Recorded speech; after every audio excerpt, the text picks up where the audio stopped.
The wedding invitation felt like a slap across the face. Thick cardstock, embossed gold lettering, Ryan's name beside someone else's. Emily Dawson had spent 6 months convincing herself she was over him, that the brutal breakup was just a bump in the road. But seeing it in black and white, his perfect new life, his perfect new bride, shattered that lie completely. The worst part? He'd invited her. Actually wanted her there to witness his happiness. She should burn it. Forget he ever existed.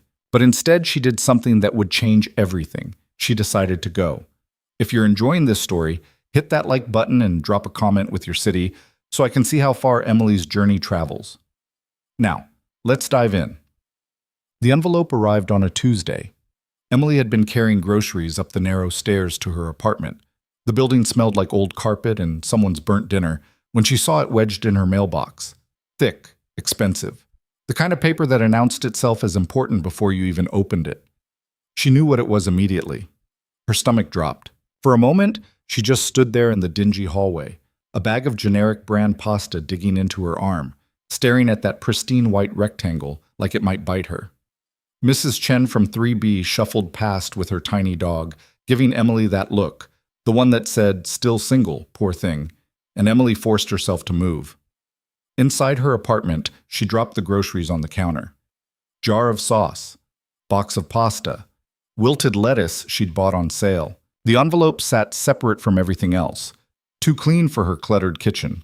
She should throw it away. That would be the smart thing, the healthy thing. Dr. Morrison, her therapist, the one her insurance barely covered, would probably tell her that opening it was engaging with trauma, or some other phrase that cost $150 an hour to hear. Emily opened it anyway. The invitation was even worse than she'd imagined. Cream-colored cardstock, gold foil lettering that caught the light. Ryan Cole and Vanessa Whitmore request the pleasure of your company. The date was 3 weeks away. Venue, the Ashford Estate. Emily had looked that place up once, back when she and Ryan were together, and she'd stupidly thought maybe someday they'd... She shoved that thought away before it could finish forming. There was a handwritten note tucked inside, Ryan's familiar scrawl. M. I know this might seem weird, but V and I both want you there. We've moved past everything, and I think it would mean a lot. Hope you can make it. R. We've moved past everything, Emily read aloud to her empty apartment. Her voice came out smaller than she wanted, that same timid whisper she'd been trying to fix for months. We've moved past everything. As if he'd been the one hurt. As if he'd been the one who'd spent 3 years building a life with someone, only to receive a text message, not even a phone call, saying it was over. As if he'd been the one who'd found out 2 weeks later, through Instagram of all things, that his ex was already dating someone new, someone rich, someone confident, someone everything Emily wasn't. She set the invitation on her tiny kitchen table, next to the bills she'd been avoiding and the half-finished crossword puzzle from Sunday. The apartment felt smaller suddenly, the walls pressing in. 1 bedroom, cramped kitchen, a bathroom where the shower never got quite hot enough. This was supposed to be temporary when she'd moved in 4 years ago. Temporary until she and Ryan found a place together. Temporary until her life actually started. Now, it just felt permanent. Her phone buzzed. Text from her coworker Jenna. You picking up that extra shift Friday? Marcus called out again. Emily texted back, yeah, I can take it. She could always take it. That was her thing. Reliable Emily, quiet Emily, the one who never caused problems, never said no, never made anyone uncomfortable with messy emotions or difficult conversations. She'd built her entire personality around being easy to deal with. And where had that gotten her?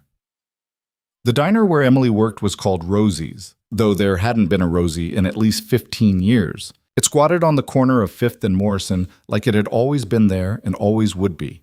Red vinyl booths, black and white checkered floor, a jukebox in the corner that only played songs from the 70s. The coffee was burnt, the eggs were greasy, and the breakfast special hadn't changed price since 2003. Emily loved it and hated it in equal measure. She loved the routine, the predictability. Same shifts, same customers, same rhythm. Coffee refills at booth 3. No tomatoes for the guy at the counter. Extra syrup for the family that came in every Saturday. She could do it all without thinking, which meant she didn't have to actually be present. Just muscle memory and forced smiles. She hated that she was still there. that this was all she'd managed to become. "You look like death," Jenna said when Emily arrived for her shift Thursday evening. Jenna was everything Emily wasn't: loud, confident, the kind of person who laughed with her whole body and said exactly what she thought. She'd been working at Rosie's for 6 months and had already asked for 3 raises. "Seriously, Em, did you sleep at all?" "I'm fine." "You're a terrible liar." Jenna grabbed 2 plates from the kitchen window, Monte Cristo and a burger, both for table 7. "Is this about Ryan?" Emily had made the mistake of telling Jenna about the invitation during their break yesterday. She'd meant to keep it to herself, but Jenna had a way of pulling things out of people, some kind of superpower. "I'm not going," Emily said, tying her apron. "I don't know why I even considered it." "Because you're curious." "I'm not." "You are. You want to see if he's actually happy, if she's actually better than you." Jenna delivered the plates with a smile that didn't reach her eyes, then came back to the counter. "Which is stupid, by the way. She's not better than you. She's just richer." "Prettier," Emily added quietly. "Debatable. More successful. Her dad owns half of downtown. That's not success. That's inheritance." Emily managed a small smile. Jenna meant well, but meaning well didn't change reality. Vanessa Whitmore was everything Ryan had apparently wanted: sophisticated, ambitious, the kind of woman who belonged at charity galas and art gallery openings. The kind of woman who knew which fork to use at fancy dinners and could make small talk with important people without stumbling over her words. Emily could barely order pizza without apologizing 3 times. The dinner rush started around 6. It was never really a rush at Rosie's, more like a gradual filling of booths and tables that peaked around 7:30 before tapering off. Emily fell into the familiar rhythm: take orders, deliver food, refill coffee, clear plates, smile. Don't make eye contact for too long. Apologize if someone had to wait more than 5 minutes, even though it wasn't her fault the kitchen was short-staffed. She was carrying a tray of dirty dishes back when she saw him. He was sitting in this corner booth, the one by the window that looked out onto the parking lot. Emily almost didn't notice him at first. The booth was technically in Jenna's section, but something made her look. Maybe the way he sat, perfectly still, like he was waiting for something specific. Maybe the expensive cut of his suit in a place where most people wore jeans and flannel. Maybe just instinct. He was looking right at her. Not the casual glance of someone trying to flag down their server. Not the impatient stare of someone who'd been waiting too long. Something else. Something that made Emily's breath catch for reasons she couldn't name.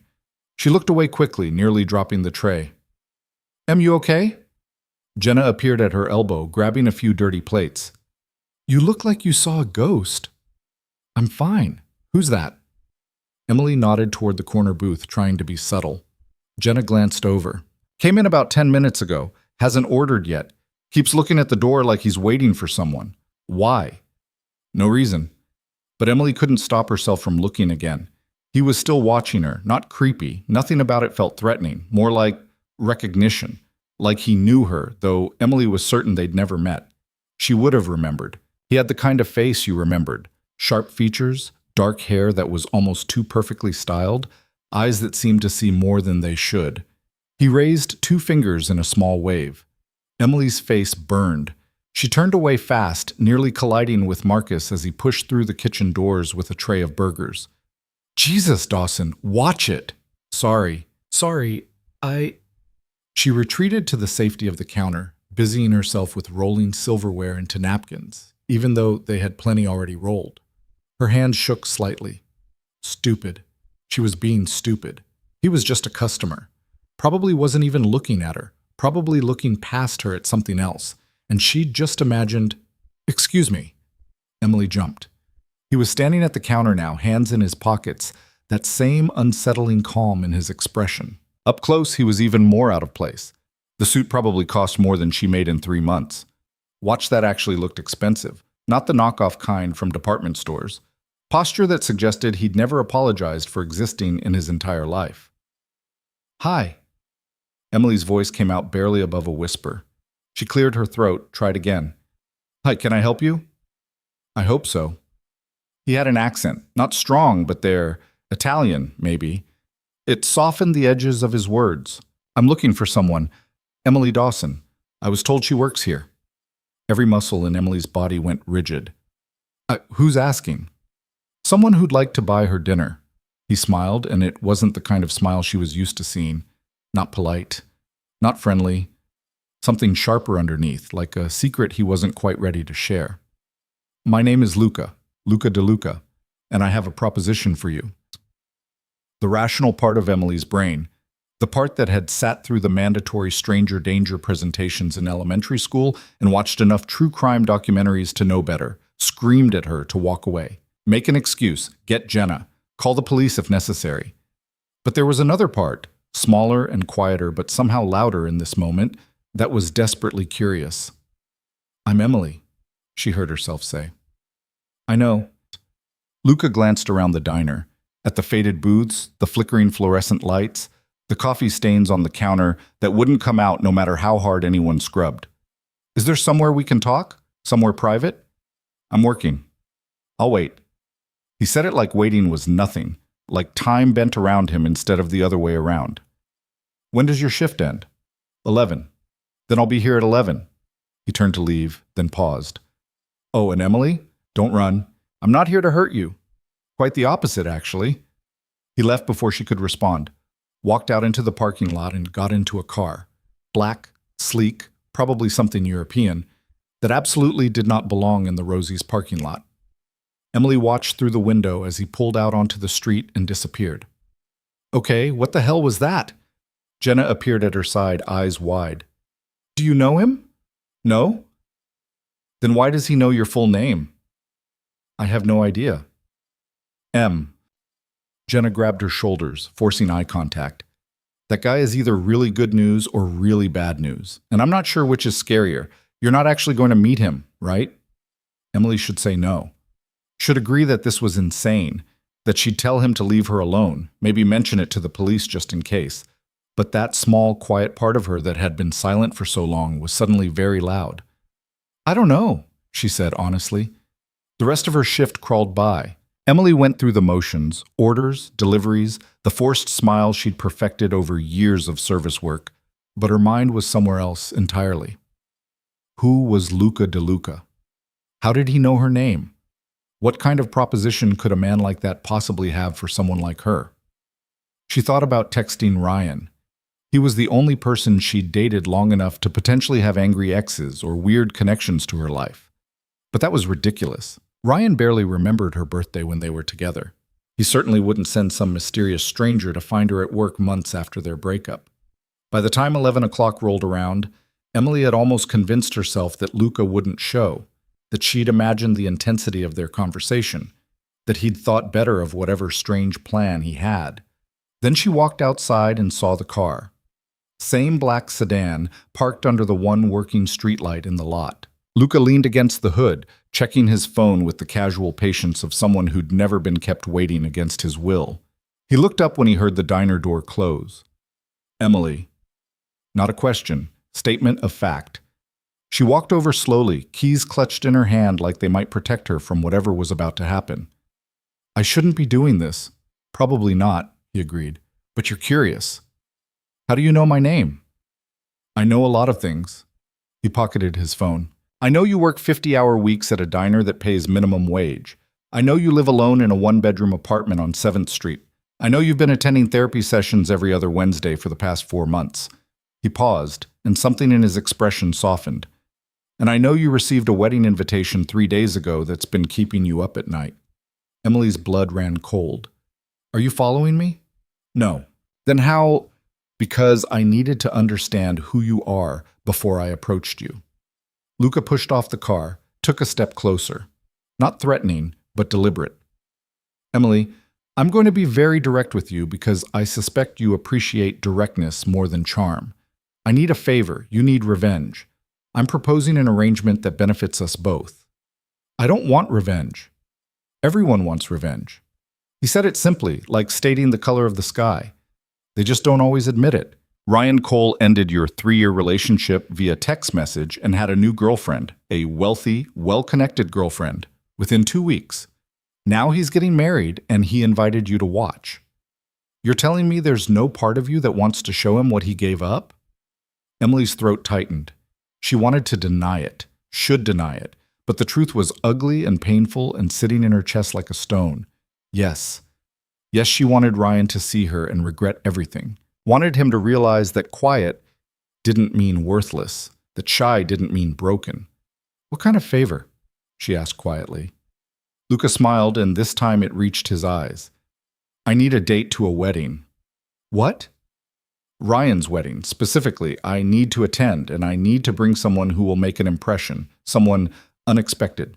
He tilted his head, studying her like she was a puzzle he was solving. You're perfect. I'm not. Emily gestured at herself helplessly. Look at me. I'm not the kind of person who makes impressions. You could be. You don't know me. I know enough. Luca's voice was gentle but firm, the tone of someone stating an undeniable fact. I know you're stronger than you think. I know you hide because it's safer than being seen. And I know that somewhere under all that fear is someone remarkable. He paused. I can help you find her, but only if you're willing to try. Emily's eyes stung. She blinked hard, refusing to cry in front of this stranger who seemed to see straight through her carefully constructed walls. Why? Why what? Why do you care? What do you get out of this? Access, Luca said simply. Ryan's wedding is being attended by some very important people. People I need to connect with. Arriving with you, transformed, confident, everything he threw away sends a message. He met her eyes. We help each other. I get my connections. You get your moment. It was insane. Absolutely insane. Emily should walk away right now, get in her car, drive home, forget this conversation ever happened. Instead, she heard herself ask, how much time do we have? 3 weeks. That's not enough time to... It's plenty of time. Luca opened his car door. Get in. Let's get coffee somewhere that doesn't smell like grease and talk specifics. I have my own car. Then follow me. But Emily? He looked at her over the roof of the sedan. If you drive away right now, this opportunity doesn't come back. I need an answer tonight. Emily stood in the parking lot, keys digging into her palm, every logical thought screaming at her to run. This was how people ended up on the news. Missing girl, last seen talking to a strange man, family in tears begging for information. But then she thought about that invitation sitting on her kitchen table. Thought about Ryan's careless note. We've moved past everything, like she was something to move past. Something forgettable. She thought about being forgettable for the rest of her life. Okay, Emily whispered. Then louder, stronger. Okay, I'll do it. Luca's smile was sharp and satisfied. Good. Now follow me and try to keep up. He got in the car and pulled out of the parking lot. Emily stood there for 5 more seconds, giving herself one last chance to change her mind. Then she got in her car and followed. The coffee shop Luca led her to was nothing like the diner. Soft lighting, exposed brick walls, the kind of place where a single cup cost more than her hourly wage. It was nearly midnight and the place was still half full with people working on laptops or having quiet conversations. Emily felt immediately out of place in her diner uniform and worn sneakers. Luca ordered for both of them without asking what she wanted. Espresso for himself, something called a lavender honey latte for her. They sat in a corner booth and Emily wrapped her hands around the warm cup to stop them from shaking. You're scared, Luca observed. Obviously. Good. Fear means you're taking this seriously. He took a sip of his espresso. Let me lay out what I'm proposing. 3 weeks from tomorrow, we attend Ryan Cole's wedding together. I introduce you as my fiancé. Fiancé? Emily's voice rose. A few heads turned. She lowered it quickly. That's too much. It's exactly enough. Luca's expression didn't change. Girlfriend is too casual, wife is too permanent. Fiancé is perfect, committed enough to be believable, temporary enough to be plausible. And it ensures no one questions why we're together. People will absolutely question why we're together. Have you seen me? I have. That's why we have 3 weeks to prepare. He set down his cup. I'm not just offering you a dress and a haircut, Emily. I'm offering you a transformation, confidence, presence, the ability to walk into a room and have people notice. I don't want people to notice me. Yes, you do. You've just convinced yourself that wanting to be seen is somehow wrong. He leaned forward. Tell me something. When's the last time you spoke up in a room full of people? Expressed an opinion that might be controversial? Said no to something you didn't want to do? Emily stared at her latte. The foam had a leaf pattern in it. Someone had taken the time to make that. I don't know. Exactly. You've spent so long making yourself small that you've forgotten you're allowed to take up space. Luca's voice gentled. I can teach you. Not how to be someone else, but how to be yourself without apologizing for it. 3 weeks of training, then one night where you show everyone, especially Ryan, who you really are. And after that? After that, you decide. If you want to go back to your quiet life, you can. No obligations, no strings. But I suspect, he smiled slightly, I suspect once you remember what it feels like to be seen, you won't want to hide anymore. Emily's chest felt tight. She wanted to believe him, wanted to believe that she could be the kind of person who walked into a wedding on a stranger's arm and commanded attention. But the gap between wanting and believing felt impossibly wide. What if I can't do it? She asked quietly. What if I freeze or panic or just revert back to being invisible? Then we'll work on it until you don't. Luca's certainty was almost aggressive in its firmness. Emily, I don't fail at things I commit to, and I'm committing to this. To you. The question is whether you're willing to commit to yourself. She took a sip of her latte. It was too sweet, floral in a way she wasn't used to, but somehow exactly what she needed. What do you get out of this? Really? I told you, access. To who?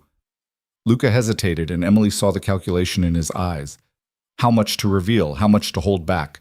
There's a man named Marcus Whitmore, Vanessa's father. He controls a significant portion of this city's commercial real estate, among other interests. I need a meeting with him, and he doesn't take meetings with people he doesn't know. So crash the wedding without me. It's not that simple. Showing up alone makes me look desperate. Showing up with you, transformed, poised, clearly someone I value enough to bring into my world, that makes me look powerful. Worth knowing. He met her eyes. In my line of work, perception is everything. What line of work is that? Investment, acquisitions, strategic partnerships. The answer came too smoothly, too practiced. Emily had the distinct impression he was telling the truth while somehow lying at the same time. Nothing that should concern you. All you need to know is that I'm very good at what I do, and I have the resources to make this transformation happen. Emily should ask more questions. Press for details. Demand to know exactly what she was getting into. Instead, she asked, when do we start? Luca's answering smile was brilliant. Tomorrow. I'll pick you up at 8. Wear something comfortable. We're going shopping first. Your current wardrobe won't work for what I have in mind. I can't afford. I'm covering all expenses. Consider it an investment. He stood, pulling out his wallet and leaving 2 crisp bills on the table. Way too much for coffee. Emily, before we do this, I need you to understand something. This isn't a game. For 3 weeks, you belong to me. Not in any romantic sense, he added quickly, seeing her expression. But your time, your trust, your willingness to be pushed outside your comfort zone, that all belongs to this project. Can you commit to that? Emily thought about the wedding invitation, about Ryan's easy dismissal of 3 years, about Vanessa Whitmore's perfect life and perfect smile, and the way Emily had felt like a failure ever since she'd seen that engagement announcement. She thought about being invisible forever. Yes, she said. I can commit. Good. Luca held out his hand. Not for a handshake, palm up, like an invitation. Then let's begin. Emily placed her hand in his. His grip was warm, firm, absolutely certain. 8 a.m. tomorrow, he reminded her. Don't be late. Then he was gone, walking out into the night like he owned it. Emily sat in the coffee shop for another 10 minutes, staring at her half-finished latte and wondering what she'd just agreed to. Her phone buzzed. Text from Jenna. Did you get murdered? Do I need to call the cops? Emily smiled despite herself. Still alive. Might have done something crazy, though. How crazy? Tell you tomorrow. She drove home through empty streets, mind racing. Her apartment looked smaller than ever when she unlocked the door. Cramped kitchen, tiny bathroom, bedroom barely big enough for her full-size bed. The wedding invitation still sat on the table, mocking her. Emily picked it up, stared at Ryan's name, at Vanessa's, at the elegant script that invited her to celebrate their union. Then she tucked it into her purse. 3 weeks. She had 3 weeks to become someone worth remembering. Emily wasn't sure if that was enough time or far too much, but she was going to find out. She fell asleep that night with her phone alarm set for 6:30, giving herself extra time to shower and find something acceptable to wear shopping with a man who wore suits that probably cost more than her car. Sleep came in fits and starts, dreams fragmenting into strange scenes, Ryan laughing at her, Luca's intense stare, walking into a room full of strangers who all turned to look at once. The alarm dragged her back to consciousness at 6:30 exactly. Emily lay in bed for a moment, staring at her ceiling fan, giving herself one last chance to text Luca and call this whole thing off. Instead, she got up and got ready. By 7:45, she was dressed in her best jeans and a sweater that didn't have any visible stains, hair pulled back in a ponytail, minimal makeup because she'd never learned to do more than that. She looked exactly like what she was, a waitress with a discount wardrobe and no idea what she was doing. At 7:58, she heard the knock. Emily opened the door to find Luca looking impossibly put together in dark slacks and a crisp white shirt. No tie, top button undone. He held 2 to-go cups of coffee. "You're early," she said. "I'm always early." "Ready?" "No." "Perfect. Let's go." He handed her one of the coffees, that same lavender honey latte from last night, which meant he'd remembered, which meant he paid attention in ways Emily wasn't used to people paying attention to her. She locked her apartment and followed him down to the street where his car waited. "Where are we going?" she asked as he pulled into traffic. "Downtown. There's a boutique I work with for situations like this." He glanced at her. "How do you feel?" "Terrified." "Good. That means you're not taking this lightly." He navigated through morning traffic with easy confidence. "We're going to start with the surface things today. Clothes, some basics on posture and presentation. Tomorrow we'll work on conversation. Day after, we'll practice specific scenarios.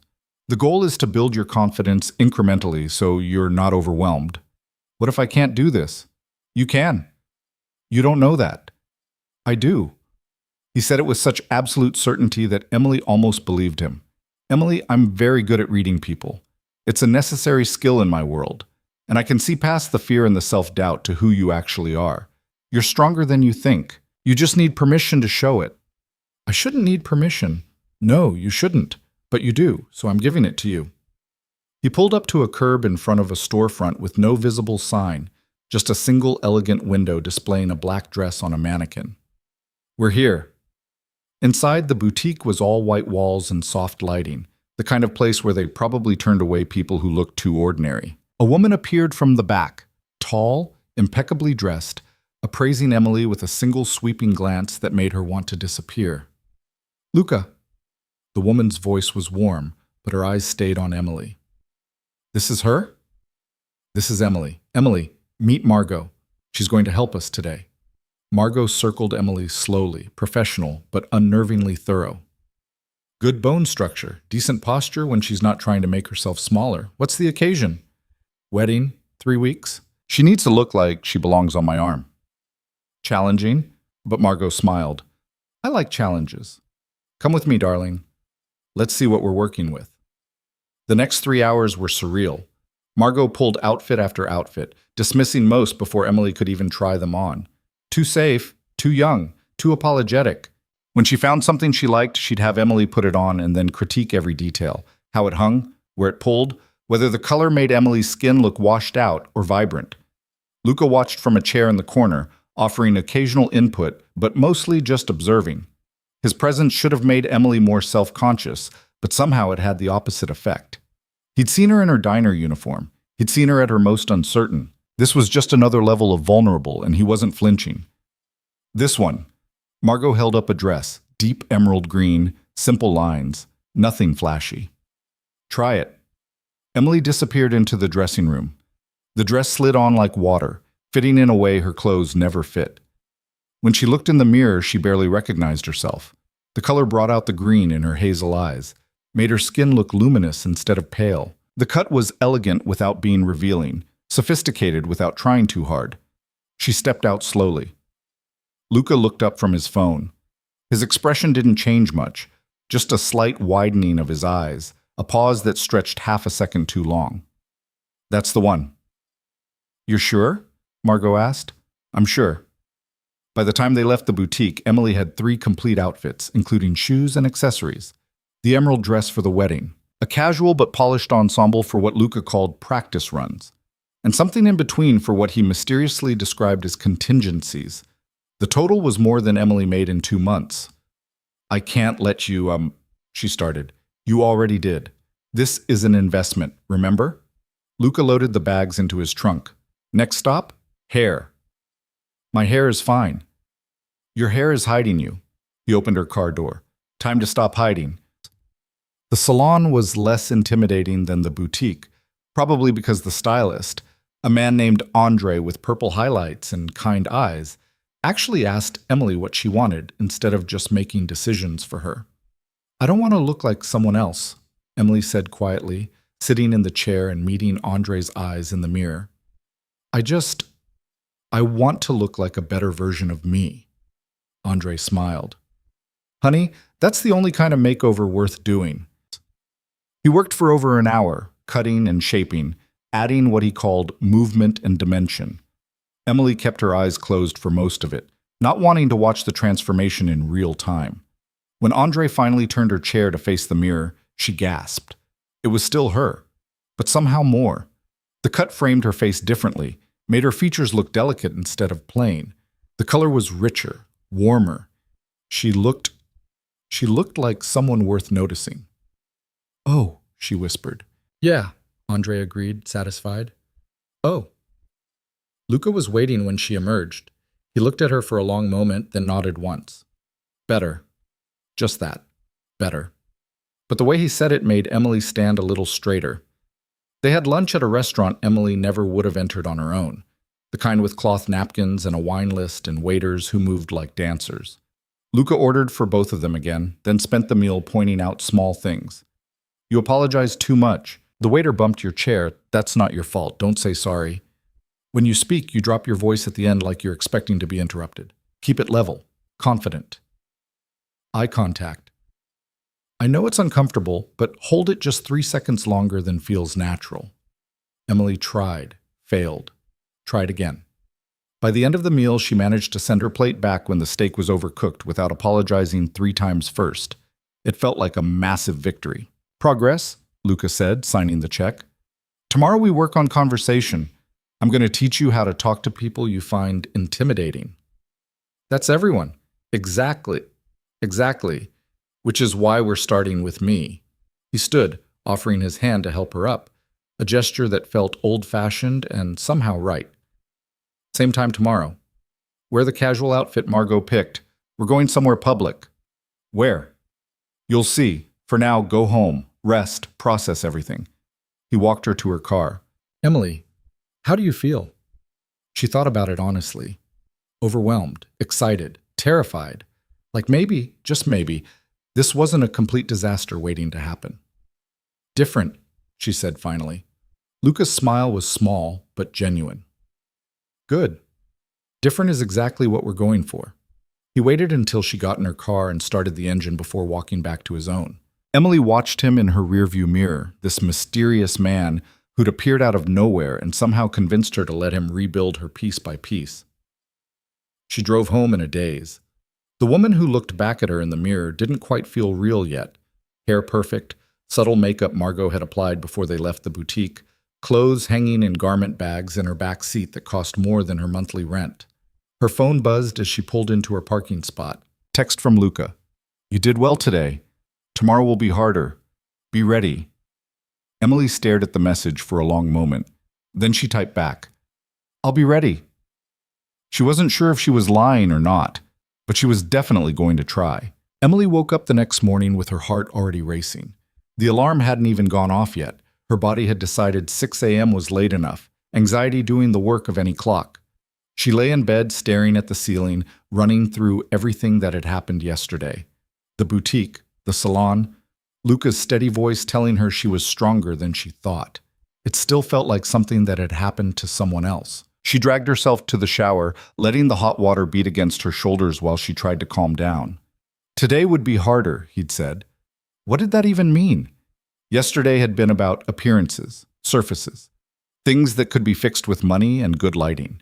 Today was supposed to be about conversation, which meant actually opening her mouth and stringing words together without apologizing or stumbling or wishing she could disappear. The casual outfit Margot had picked hung on the back of her bathroom door. Tailored pants in a soft charcoal gray, a cream silk blouse that somehow managed to look elegant without trying, leather flats that actually fit properly. Emily put it on slowly, still getting used to how clothes could feel when they weren't bought on clearance or pulled from the sale rack at department stores. She looked in the mirror. The haircut from yesterday still looked good.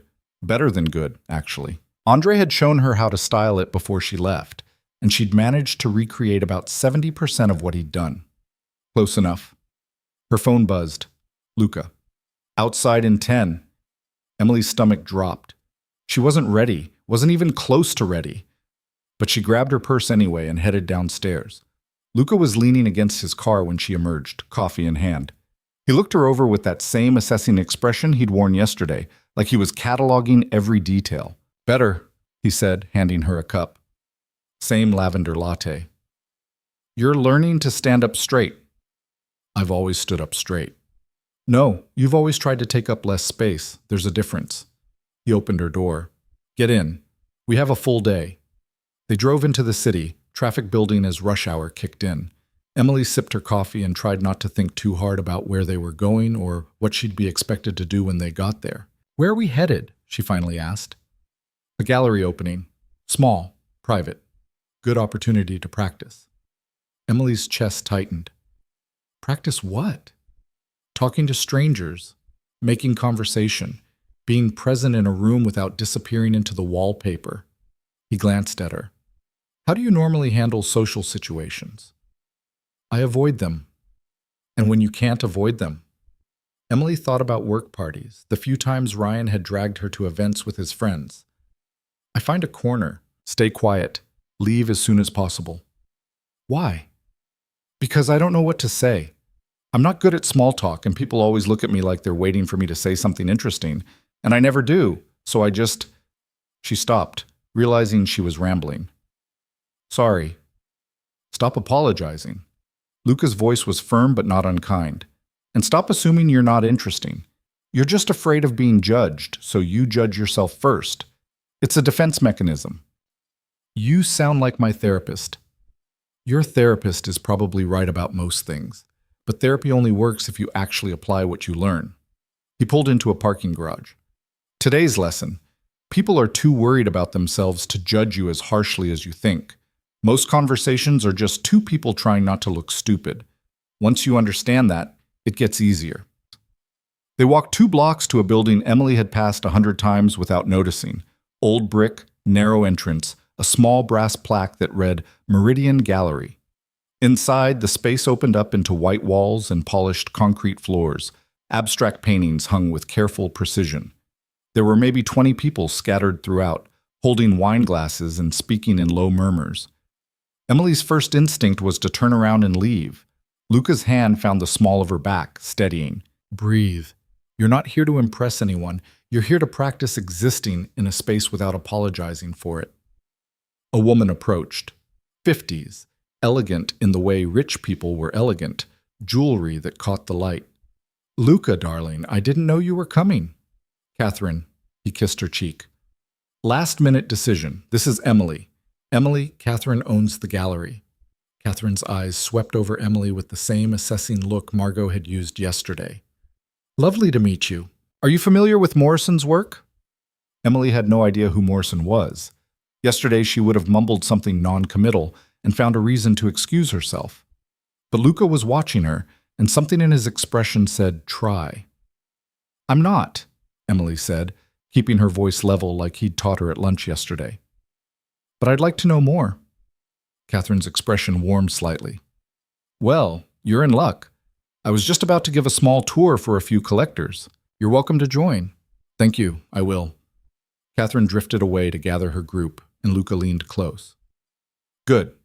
You didn't panic, didn't apologize, didn't deflect. That's progress. I feel like I'm going to throw up. You'll feel that way for a while. Keep breathing. The tour was excruciating. Catherine spoke about artistic vision and color theory and the way Morrison challenged traditional perspectives. Emily understood maybe half of it, but she nodded and asked one question when the silence stretched too long. The other people in the group, three collectors who looked like they bought art the way normal people bought groceries, mostly ignored her. That should have felt bad. Instead, it was almost a relief. She could observe without having to perform. After the tour, Luca guided her to a quiet corner. "How do you feel?" "Like I don't belong here." "Oh, you're here, aren't you? That means you belong." He handed her a glass of wine from a passing waiter. "Now comes the hard part. See that man by the window? Silver hair, navy suit?" Emily glanced over. The man was talking to a younger woman, gesturing at one of the paintings. "I want you to go talk to him." "About what?" "Anything. The art, the weather, where he's from. It doesn't matter. The point is to engage." Luca's voice was patient but insistent. "You have 5 minutes." "I'll be right here." "What if he doesn't want to talk to me?" "Then the conversation ends and you come back. But you won't know unless you try." Emily's hands were shaking. She set down the wine glass before she could spill it, took a breath, and walked over before she could talk herself out of it. The man looked up as she approached. Up close, he was older than she'd thought, late 60s maybe, lines around his eyes that suggested he smiled often. "Hello." "Hi." Emily's voice came out too quiet. She cleared her throat, tried again. "Hi, I'm Emily." "Robert."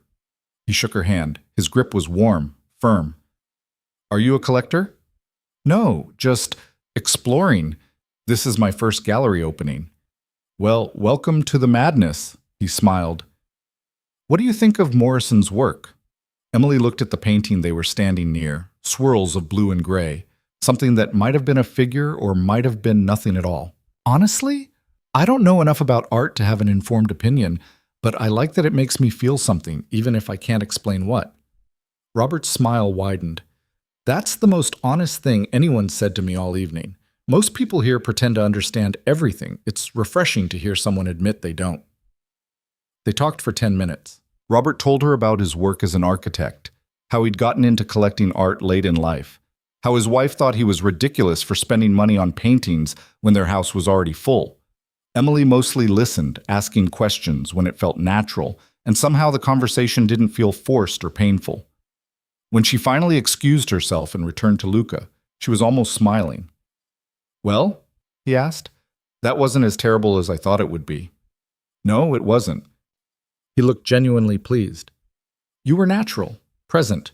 You didn't try to be someone else. That's exactly what we're building." They stayed another hour. Luca introduced her to 3 more people, each time stepping back to let Emily handle the conversation herself. She stumbled sometimes, fell into old habits of apologizing or dropping her voice. But each time, she caught herself a little faster. By the time they left, Emily's head was spinning, but not in the panicked way she'd expected. More like exhaustion mixed with something that felt suspiciously like accomplishment. "Lunch," Luca announced, leading her to a bistro 2 streets over. "Then we're going to talk about Ryan." Emily's brief good mood evaporated. "Do we have to?" "Yes, you can't walk into that wedding without a strategy."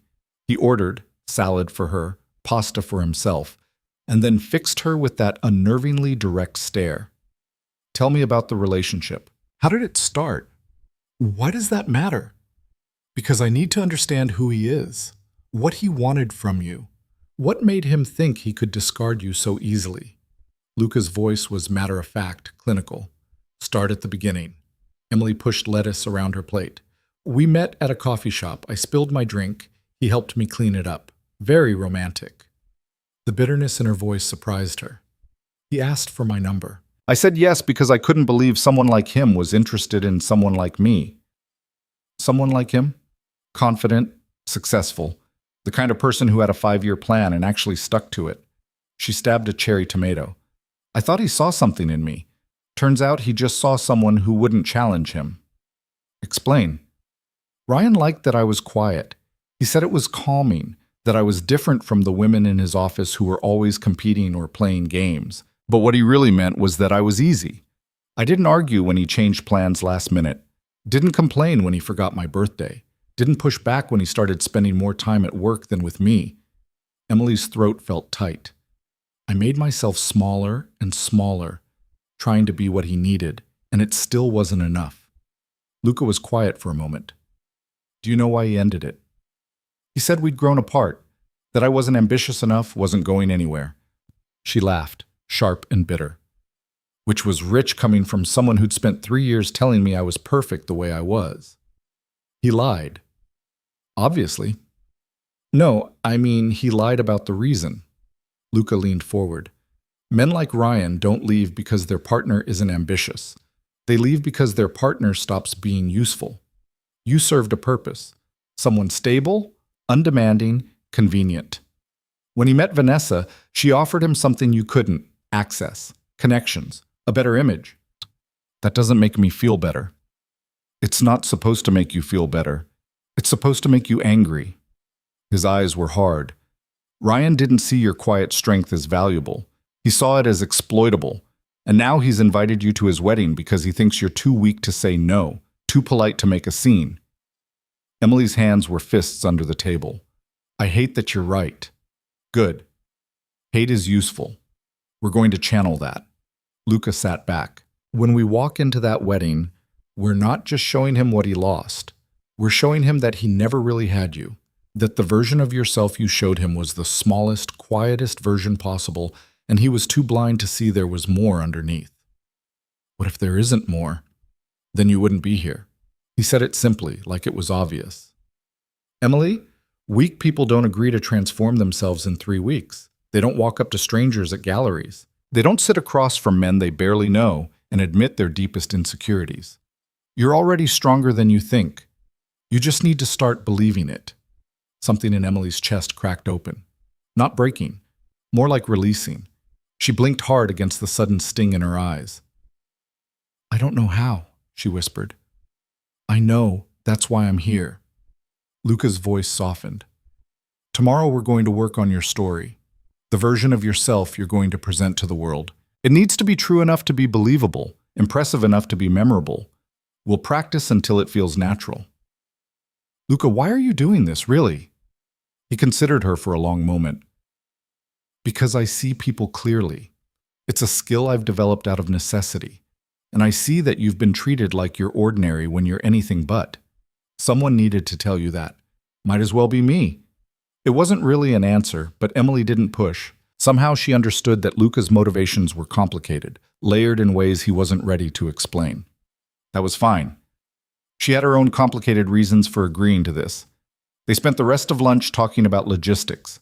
The wedding was in 2.5 weeks. Between now and then, they'd meet daily, sometimes for hours, sometimes just for quick check-ins. Luca would teach her how to navigate formal events, how to read a room, how to project confidence even when she felt like falling apart. What about your work? Emily asked. Don't you have a job? I make my own schedule. He signed the check. Besides, this is work, just a different kind. That night, Emily lay in bed scrolling through Ryan's Instagram. She hadn't looked in months, had blocked him after the engagement announcement because seeing his happy photos felt like being stabbed repeatedly. But now she unblocked him and went through his feed with cold clinical detachment. Pictures of him and Vanessa at charity galas, art openings, weekend trips to places Emily had never been. Vanessa was beautiful in that effortless way rich people were beautiful. Good bone structure, better skincare, clothes that fit because they were tailored, not bought off racks. She looked like she belonged in Ryan's world in a way Emily never had. But looking at the photos now, Emily saw something she'd missed before. Ryan's smile was the same in every picture. Perfect. Practiced. The kind of smile you gave cameras, not the kind that reached your eyes when you were genuinely happy. She remembered when he used to smile at her differently, back at the beginning, before she'd become convenient instead of valued. That smile had been real.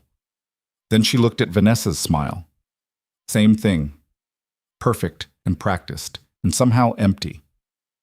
Emily closed Instagram and opened her messages instead, typed out a text to Luca. Were you ever married? The response came immediately. No. Too complicated. Have you ever been in love? A longer pause this time. Then, once. It didn't end well. Why? Just trying to figure you out. Good luck with that. Get some sleep. Tomorrow we work on your origin story. Emily set her phone down and stared at the ceiling. Origin story. Like she was a superhero instead of a waitress who'd let her boyfriend walk all over her for 3 years. But maybe that's what transformation was, taking the worst parts of your story and finding a way to tell them that didn't make you the victim. The next morning, Luca picked her up at 9. They drove to a park Emily had never visited, expensive neighborhood, manicured lawns, the kind of place where people jogged with designer dogs. He led her to a bench overlooking a pond. "We're going to write your story," he said without preamble. "Not the real one, the one we're selling at the wedding. It needs to be believable but impressive, memorable without being flashy."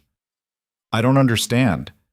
"People at that wedding are going to ask about you, who you are, what you do, how we met. We need answers that make you interesting without raising suspicion." He pulled out his phone, opened a notes app. "Let's start with your job. Waitress doesn't work. It's the truth. Truth is flexible. You work in hospitality management, coordinating between multiple high-volume establishments. Technically true if we frame it right." Emily frowned. "That feels like lying." "It's recontextualization. You do manage the flow of customers, handle complaints, coordinate with kitchen staff. That's hospitality management." He typed something. "What about education?" "I went to community college for a year, dropped out." "Why?" "Money, and I didn't know what I wanted to study." Luca nodded slowly. "So you pursued targeted professional development instead of traditional education. More practical, more focused. You've been building real-world experience while others were buried in theory. You're really good at this." "I've had practice." He looked at her. "Emily, we're not creating a fake person. We're just highlighting the parts of you that already exist. The strong parts. The interesting parts. The parts Ryan was too stupid to notice." They spent 2 hours crafting her story. Small details, carefully chosen. Where she grew up, true, but framed to sound interesting rather than ordinary. Her interests, reading, which became a passion for contemporary literature and emerging authors. Her plans, vague dreams became concrete ambitions about opening her own establishment someday, maybe a bookshop cafe combination. "Now the hard part," Luca said. "How we met." "What's the story?" "I came into the diner where you work, was immediately drawn to you, asked you out. We've been together for 6 months, engaged for 2. He watched her reaction. Simple. Romantic enough to be believable. Based on the truth, which makes it easier to remember. People are going to wonder why they haven't seen me before. You're private. You don't do social media. You prefer real connections to digital ones. He smiled slightly. It's actually true, isn't it? Emily thought about her barely used Instagram, the Facebook account she checked maybe once a month. Yeah, it's true. See? The best lies are mostly truth with strategic omissions. They practiced. Luca fired questions at her, rapid and random, forcing her to respond without overthinking. What do you do for work? How did you meet? Where did you grow up? What are your plans for the future? Over and over until the answers came naturally, without hesitation or apology. Better, Luca said after the 20th round. You're starting to own it, but you're still dropping your voice at the end of sentences. Keep it level. Confident people don't question themselves mid-sentence. I'm not a confident person. Not yet, but you're getting there. He stood, offered his hand. Come on, we're going somewhere else. Where? You'll see. They drove to an upscale restaurant, the kind with a dress code and reservations booked months in advance. Luca parked and turned to her. We're having dinner here tonight, you and me, as if we were actually engaged. I'm going to treat you the way I would treat my fiancé, and you're going to practice accepting it without deflecting or diminishing yourself. Understood? Emily's heart was hammering. This feels like too much. It's exactly enough. People will be watching us at the wedding. They need to believe we're together, which means you need to be comfortable with me in ways that feel natural, not rehearsed. He got out, came around to open her door. Starting now. Dinner was surreal. Luca ordered wine without asking if she wanted any, made decisions about appetizers and entrees with casual authority. Under normal circumstances, Emily would have found it overbearing, but there was something in the way he did it, like he was taking care of her, not controlling her, that made it feel different. He asked about her family, her real family, not the crafted story version. Emily found herself talking about her mom, who died when she was 19, her dad, who'd remarried someone Emily barely knew and moved to Arizona, the loneliness of being essentially on her own since her early 20s. Is that why you stayed with Ryan so long? Luca asked quietly. Because being with someone felt better than being alone? Probably. Emily took a sip of wine. Is that pathetic? It's human. Everyone wants to be chosen, to matter to someone. He met her eyes. But settling for someone who doesn't see your value isn't the same as being chosen. It's just being convenient. You say that like you know from experience. Luca's expression shifted, something guarded sliding into place. I told you. I was in love once. She chose someone else, someone safer, more predictable. He smiled, but it didn't reach his eyes. I learned that sometimes the person you love doesn't have the capacity to love you back the way you need, so you move on. Did you? Move on? He considered the question. I stopped waiting for her, if that's what you mean. But I think we always carry pieces of the people who changed us, even the ones who hurt us. The vulnerability in his voice caught Emily off guard. For the first time since meeting him, Luca felt like a real person instead of some mysterious figure orchestrating her transformation. He had scars too, just different ones. Thank you, she said quietly. For what? For being honest. For not pretending you have all the answers. She played with her napkin. Everyone always acts like they know exactly what they're doing. It's nice to talk to someone who admits they don't. I know what I'm doing professionally, personally. He laughed softly. I'm as lost as everyone else. I'm just better at hiding it. They finished dinner slowly, conversation drifting between heavy and light. Luca told her about growing up in Italy, moving to the States for university, and never leaving. She told him about her dreams of writing, something she hadn't admitted to anyone in years, not even Ryan. Why don't you write? Luca asked. I don't have anything to say. You have plenty to say. You're just afraid it won't be good enough. He signaled for the check. After the wedding, I want you to write something, anything, a page, a paragraph, it doesn't matter. Just prove to yourself that you can. Walking back to the car, Luca's hand found the small of her back again, that same steadying gesture he'd used at the gallery. Emily was starting to recognize it as his way of anchoring her when she looked like she might drift away. How did I do tonight? She asked as they drove back toward her apartment. You were present, engaged. You asked questions instead of just answering them. That's progress. He glanced at her. Emily, you're doing better than I expected. Most people resist transformation. You're embracing it.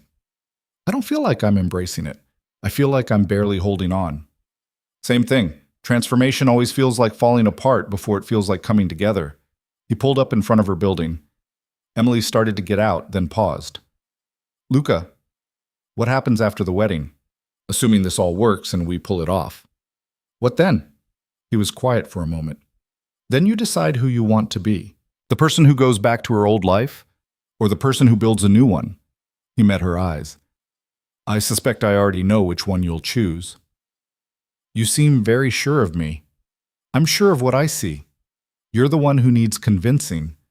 Emily went inside, feeling both exhausted and strangely energized. The next week and a half passed in a blur of lessons and practice sessions. Luca drilled her on conversation, posture, the subtle art of commanding space without demanding it. They went to more galleries, a museum opening, even a small cocktail party where Emily spent 2 hours talking to strangers without once wishing she could disappear. Each day, she felt a little less like she was faking it. The weekend before the wedding, Luca took her to get her nails done, something Emily had never bothered with before. Then to a jewelry store where he bought her a ring. What are you doing? She asked as he slid the diamond onto her finger. Making it believable. Engaged women wear engagement rings. He adjusted it slightly. Besides, you need to get used to wearing it. Practice. The ring was beautiful, too beautiful for someone like her. But looking at it on her hand, Emily felt something shift, like she was stepping into a role that might actually fit. That night she stood in front of her mirror in the emerald dress, hairstyled the way Andre had taught her, makeup carefully applied. The woman looking back was a stranger. but not in a bad way. She took a picture and sent it to Luca. Final dress rehearsal. How do I look? His response came immediately, like someone worth remembering. Emily stared at the message for a long time. Then she looked at herself in the mirror again and tried to see what Luca saw. Not the waitress who'd let herself become invisible, not the girlfriend who'd been discarded via text. Someone else. Someone stronger. Maybe she was starting to believe it too. The morning of the wedding arrived with rain. Emily stood at her window watching water stream down the glass, wondering if it was some kind of sign. The universe telling her this was a terrible idea, that she should stay home, text Luca some excuse, go back to being invisible where it was safe. Her phone buzzed. Luca. I'll be there at 2. Weather won't be an issue. The ceremony is indoors, she texted back. I know. Are you nervous? Emily stared at the question. Nervous didn't begin to cover it. She felt like her skin was too tight, like her heart was trying to climb out of her chest, like every cell in her body was screaming at her to run. Terrified, she typed. Good. That means you care about the outcome. I'll see you soon. Emily set the phone down and looked at the emerald dress hanging on her closet door. 3 weeks ago, she would have laughed at the idea of wearing something like that, would have dismissed it as too much, too noticeable, too everything she wasn't. Now she couldn't imagine wearing anything else.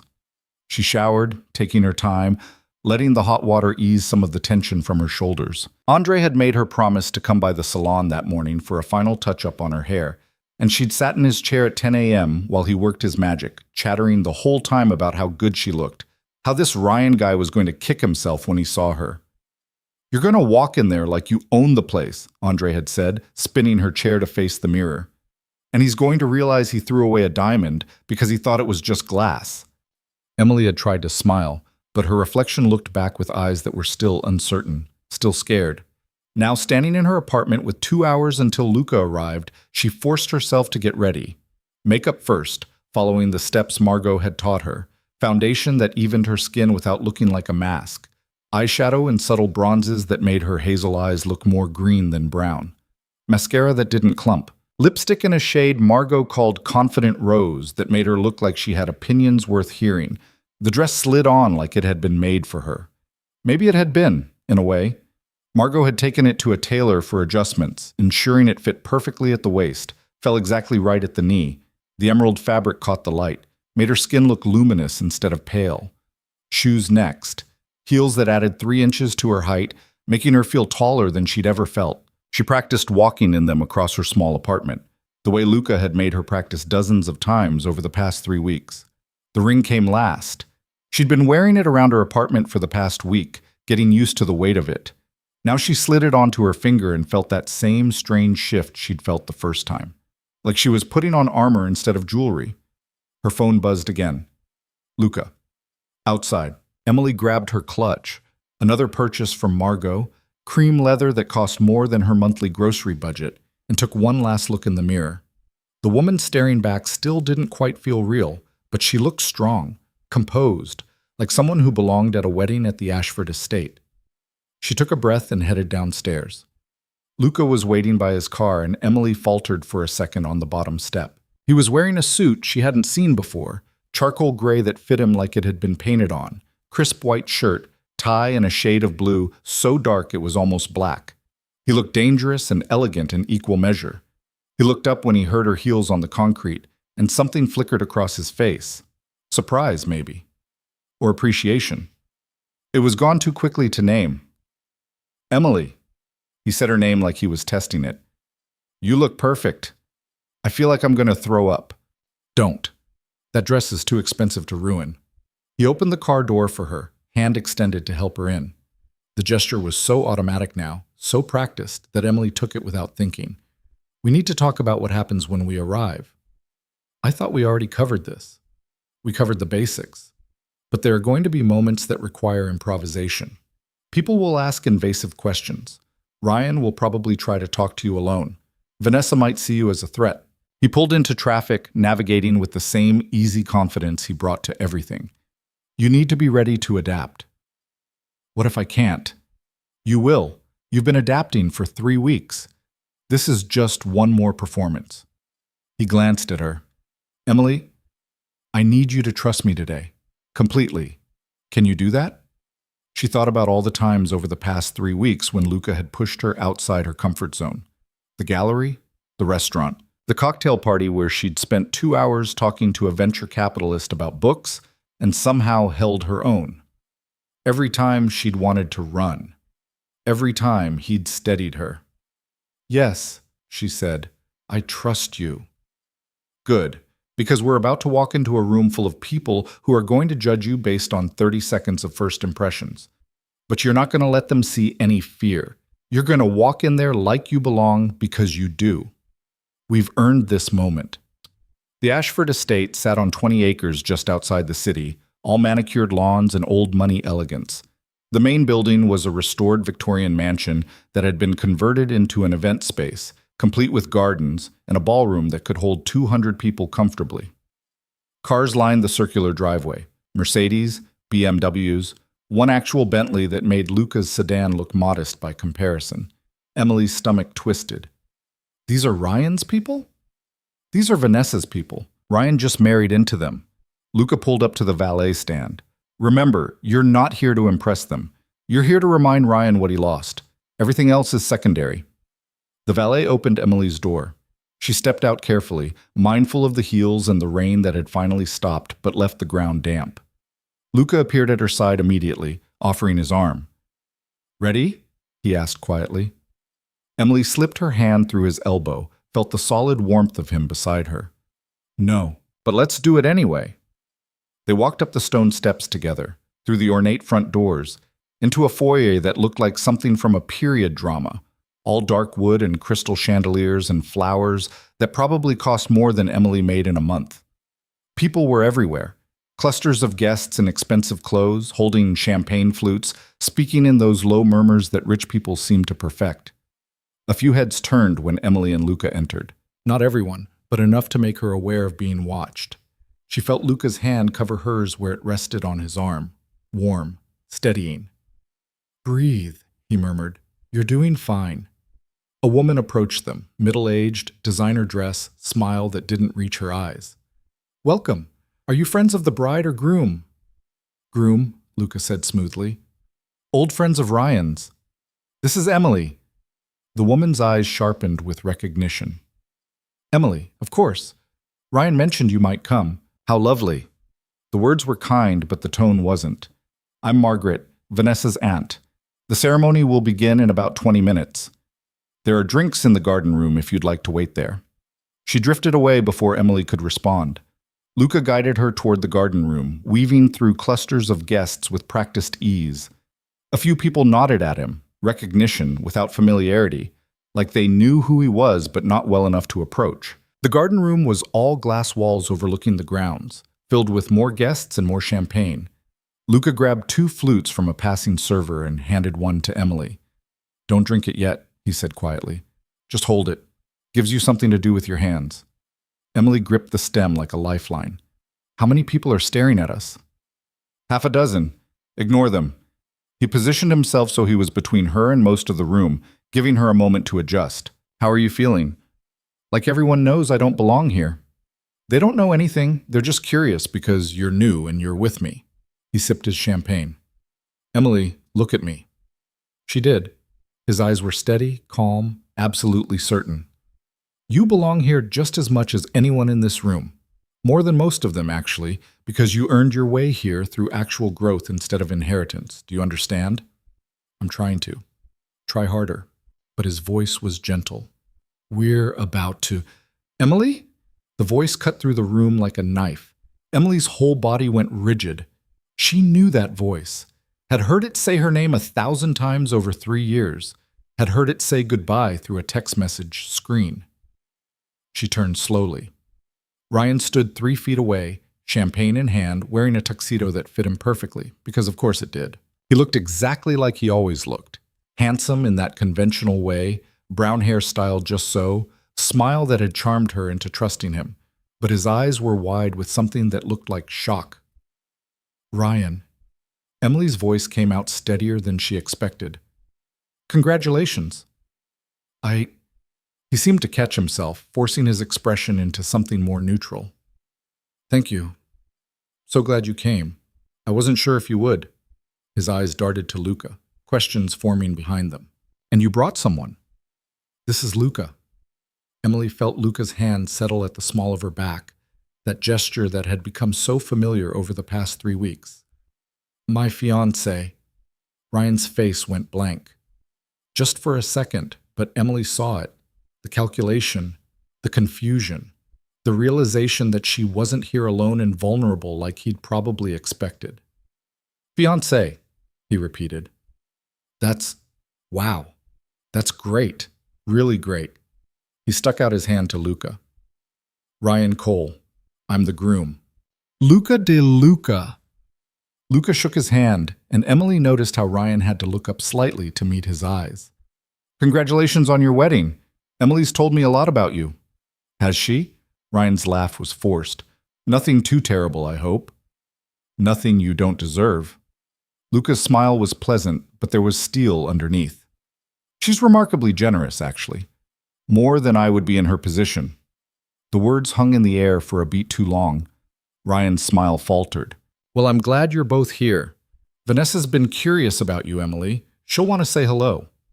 He looked at Emily again, and there was something in his expression she couldn't quite read. You look different. People change, Emily said simply. Yeah, I guess they do. He glanced over his shoulder where someone was waving at him. There are a lot of people I need to greet, but we should talk later, catch up. Maybe. Emily didn't commit to anything. Enjoy your day, Ryan. He walked away and Emily felt like she might collapse. Her hands were shaking so hard the champagne was sloshing in the glass. Luca took it from her gently, set it on a nearby table. You did perfectly, he said quietly. Calm, composed. You didn't apologize or diminish yourself. That's exactly what we needed.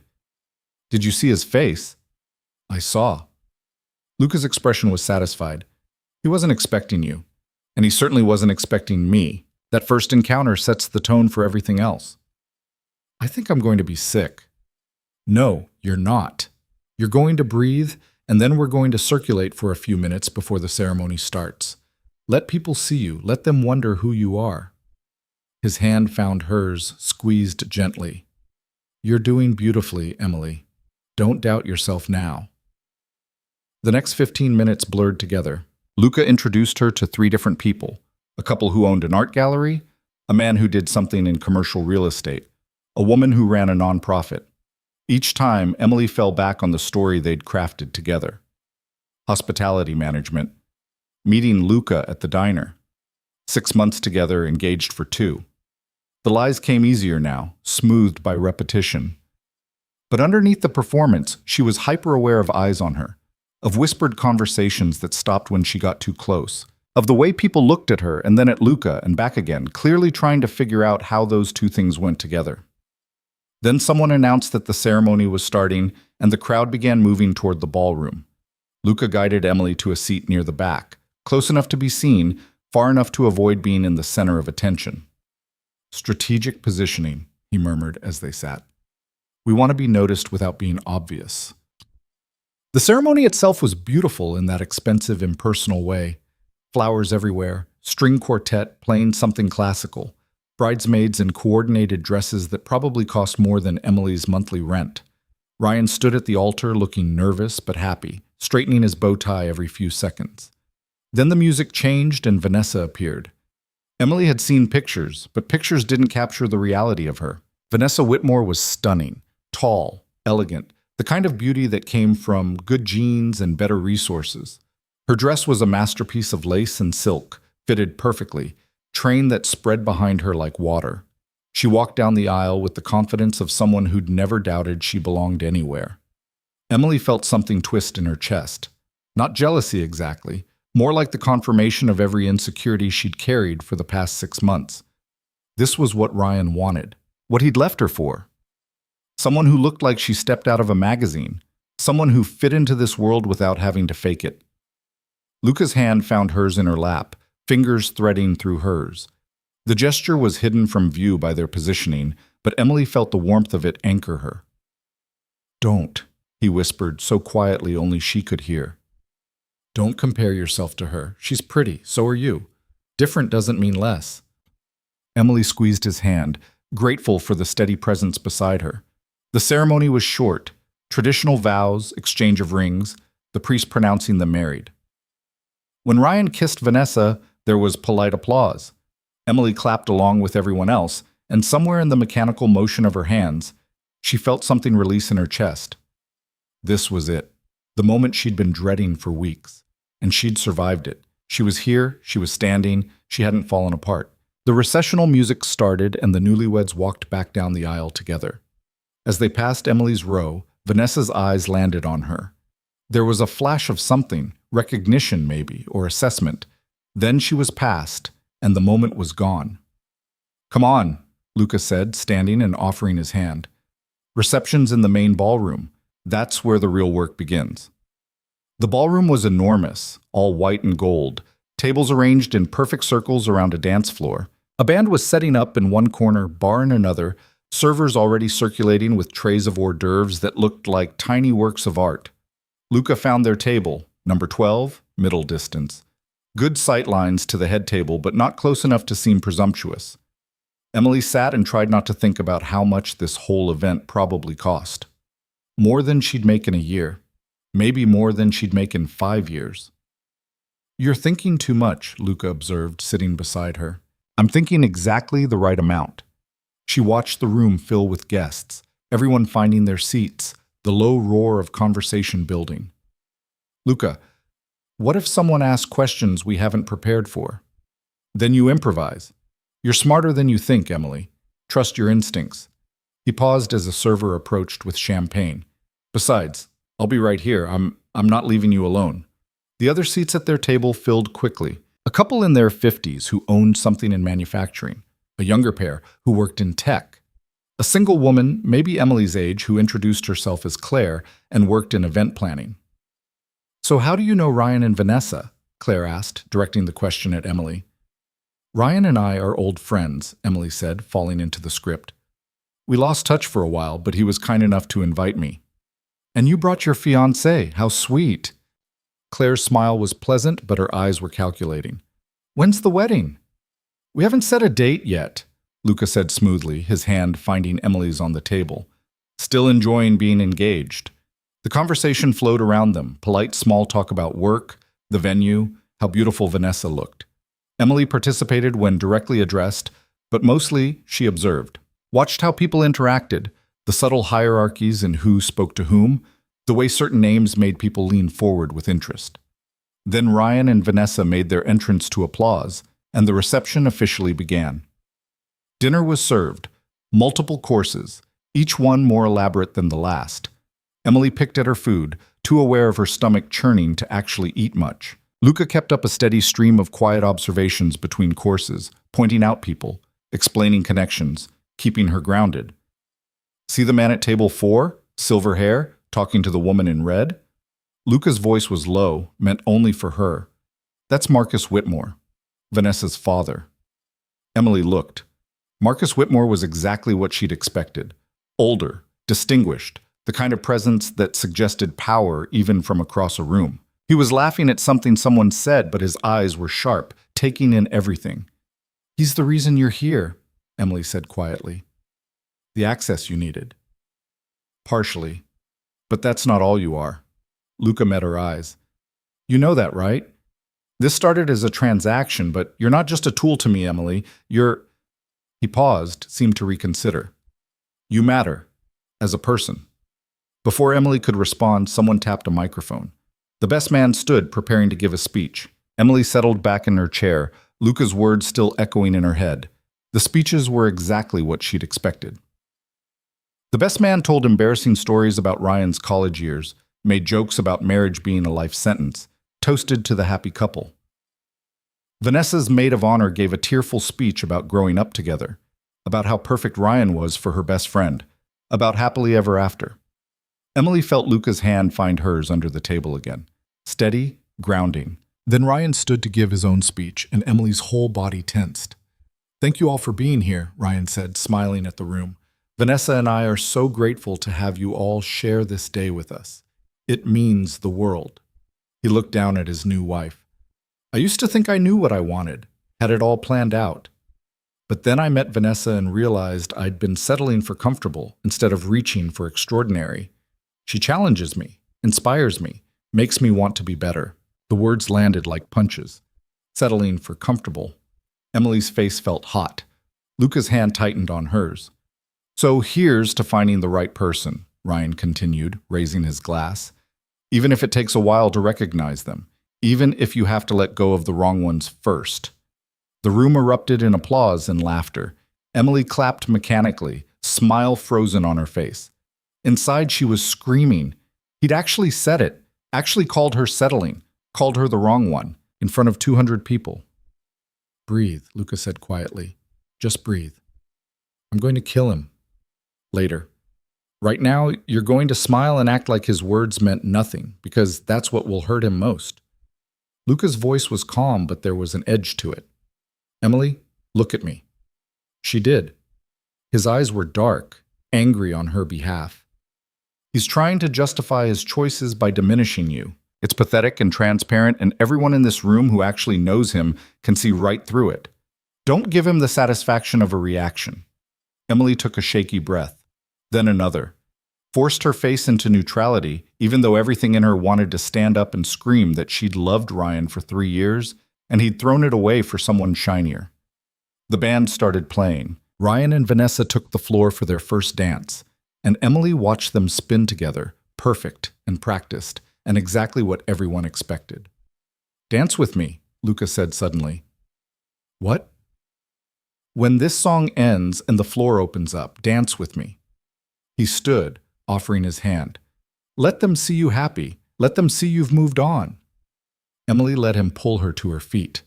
They waited at the edge of the floor, Luca's hand warm at her waist. When the song changed and other couples started joining Ryan and Vanessa, Luca led Emily into the crowd. She'd been worried about this. Had practiced with him twice, stumbling over his feet in her apartment while he counted beats and told her to relax. But now, with his hand steady on her back and the music swelling around them, it felt almost natural. You're doing well, Luca murmured, guiding her through a turn. I'm pretending to do well. There's a difference. Not one that anyone can see. He pulled her slightly closer. Emily, Ryan's watching us. Is he? Has been since we stepped onto the floor. So has Vanessa. So smile like you're exactly where you want to be. Emily looked up at him. Luca was watching her with that same intense focus he'd shown since the beginning, like she was the only person in the room worth paying attention to. And maybe it was the champagne or the adrenaline or 3 weeks of transformation finally clicking into place. But Emily found herself smiling. Really smiling. Not the forced version she'd been wearing all day. There she is, Luca said softly. That's the person I've been waiting to see. The song ended. Luca led her off the floor and back toward their table, but they didn't make it. Ryan appeared in their path, Vanessa beside him, both wearing matching polite smiles. Emily, Vanessa said, extending her hand, we haven't officially met. I'm Vanessa. Emily. She shook the offered hand, noting how perfectly manicured Vanessa's nails were. Congratulations. It's a beautiful wedding. Thank you. Ryan's told me so much about you. Vanessa's smile was warm, but her eyes were cold. It's nice to finally put a face to the name. I'm sure he's told you all the good parts, Emily said. All parts. Vanessa's gaze slid to Luca. And you must be the fiancé. Luca. Was it? Luca de Luca. He shook her hand with the same easy charm he'd shown everyone else. Lovely ceremony. Your family knows how to throw an event. We do our best. Vanessa looked between them. Ryan mentioned you two met recently. 6 months, was it? About that, Emily confirmed. Fast engagement. When you know, Luca said smoothly. His arm slid around Emily's waist, proprietary and natural. I wasn't going to let her get away. Ryan was staring at Emily like he'd never seen her before. You look really different, Em. People change when they're happy, Emily said. The words came out before she could stop them, sharp and pointed. Ryan flinched. Vanessa's smile tightened. Well, we're so glad you could make it, Vanessa said, recovering quickly. We should mingle, darling. So many people to greet. She tugged gently on Ryan's arm. Enjoy the evening, both of you. They drifted away into the crowd. Emily let out a breath she didn't know she'd been holding. That was perfect, Luca said. You didn't back down, didn't apologize, just met them exactly where they were. I wanted to punch him. I know, but you didn't. That's growth. He guided her back toward their table where dessert was being served. How are you holding up? Surprisingly okay. Emily sat, accepted a plate of something chocolate and elaborate. Is it wrong that I enjoyed watching him squirm? Not even a little bit. Luca's smile was satisfied. He expected you to show up timid and apologetic. Instead, you walked in confident and engaged to someone he doesn't understand. It's shaken his entire narrative about the breakup. Good. Emily took a bite of dessert. It was too sweet, but she ate it anyway, needing the sugar rush to keep her energy up. When can we leave? Not yet. I still need to talk to Marcus Whitmore. That's the whole point, remember? Right. Your access. Emily had almost forgotten. When are you planning to approach him? After the cake cutting, when people start to relax. Luca's eyes were already scanning the room, tracking Marcus's position. I need you with me when I do. Why? Because showing up with you makes me more approachable, less aggressive. A man in love is less threatening than a man alone. He looked at her. Can you do one more performance tonight? Emily thought about it, thought about how tired she was, how much energy she'd already spent just getting through the ceremony and dinner. But she'd come this far. Might as well finish it. Yes, she said. I can do it. They waited. Watched the cake cutting, the tossing of the bouquet that some single woman in her 20s caught with aggressive determination. The room slowly relaxed, people drinking more, laughing louder, the formality of the evening giving way to actual celebration. Then Luca stood, offering Emily his hand. Time to make our move. They crossed the ballroom together. Marcus Whitmore was standing near the bar, talking to two other men in expensive suits. Luca approached with careful timing, waiting for a pause in conversation. Mr. Whitmore, Luca said, voice warm but respectful. I don't want to interrupt, but I wanted to introduce myself. Luca de Luca. Marcus turned, assessing Luca with sharp eyes that missed nothing. De Luca. I know that name. Real estate, isn't it? Acquisitions? Among other things, Luca shook his hand. This is my fiancée, Emily. She's an old friend of Ryan's. Ah. Marcus's attention shifted to Emily. So you're the ex. Ryan mentioned you might come. Emily felt her face heat, but she kept her voice steady. Former friend, we've both moved on to better things. Marcus laughed, genuine and surprised. I like you. You've got spine. He looked at Luca. You did well for yourself. I know, Luca said simply. Mr. Whitmore, I was hoping we might set up a meeting sometime. I have a few acquisition opportunities I think might interest you. Commercial properties in the downtown corridor. Marcus's expression sharpened. You're making a business pitch at my daughter's wedding? I'm making a connection. The pitch comes later, if you're interested. Luca's tone was respectful but confident. I wouldn't waste your time with anything that wasn't worth hearing. Marcus studied him for a long moment. Then he pulled out a business card. Call my office Monday. We'll see if your opportunities are as interesting as you think. Thank you. Luca pocketed the card. Enjoy the rest of your evening. They walked away and Emily felt Luca's whole body relax slightly. Mission accomplished. That's it? She asked. That's what you needed? That's the door opening. What happens next depends on whether I can deliver on what I promised. He looked down at her. But yes, that's it. We can leave now if you want. Emily glanced back at the ballroom. At Ryan dancing with Vanessa, surrounded by friends and family. At the life he'd built without her. A month ago, seeing this would have destroyed her, would have confirmed every fear that she wasn't enough, wasn't worth keeping. Now she just felt tired. And maybe, underneath the exhaustion, something that felt like closure. Yeah, she said. Let's go. They slipped out quietly, retrieving their coats from the attendant and walking out into the cool night air. The rain had stopped completely, leaving everything smelling clean and new. Luca's car appeared from the valet, and he opened Emily's door like he had a dozen times before. The drive back to her apartment was quiet. Emily leaned her head against the window, watching the city slide past, processing everything that had happened. She'd done it, actually done it, walked into that wedding, stood tall, didn't let Ryan's words break her. "You were incredible tonight," Luca said, breaking the silence. "I was terrified. Terrified and incredible aren't mutually exclusive." He pulled up in front of her building. "Emily, I meant what I said earlier. You're not just a transaction to me. What we've done over the past 3 weeks, it matters. It matters to me too." She looked at him, this man who'd appeared out of nowhere and somehow changed everything. "What happens now?" "Now you decide who you want to be. The person who goes back to hiding, or the person who keeps growing." Luca's expression was serious. "I told you at the beginning, after the wedding you get to choose, so choose, Emily. What do you want?" She thought about the diner, the tiny apartment, the life she'd been living for the past 4 years. Safe, predictable, small. Then she thought about the past 3 weeks, the galleries, the restaurants, the conversations with strangers that didn't make her want to disappear, the feeling of walking into a room and knowing she belonged there. "I don't want to go back," she said quietly. "I don't want to be invisible anymore." Luca's smile was slow and genuine. "Good. Then we keep going." "Keep going how?" "That's what we figure out together." He reached over, squeezed her hand gently. "Get some rest. We'll talk tomorrow. And Emily?" He waited until she met his eyes. "Thank you. For trusting me. For being brave enough to try."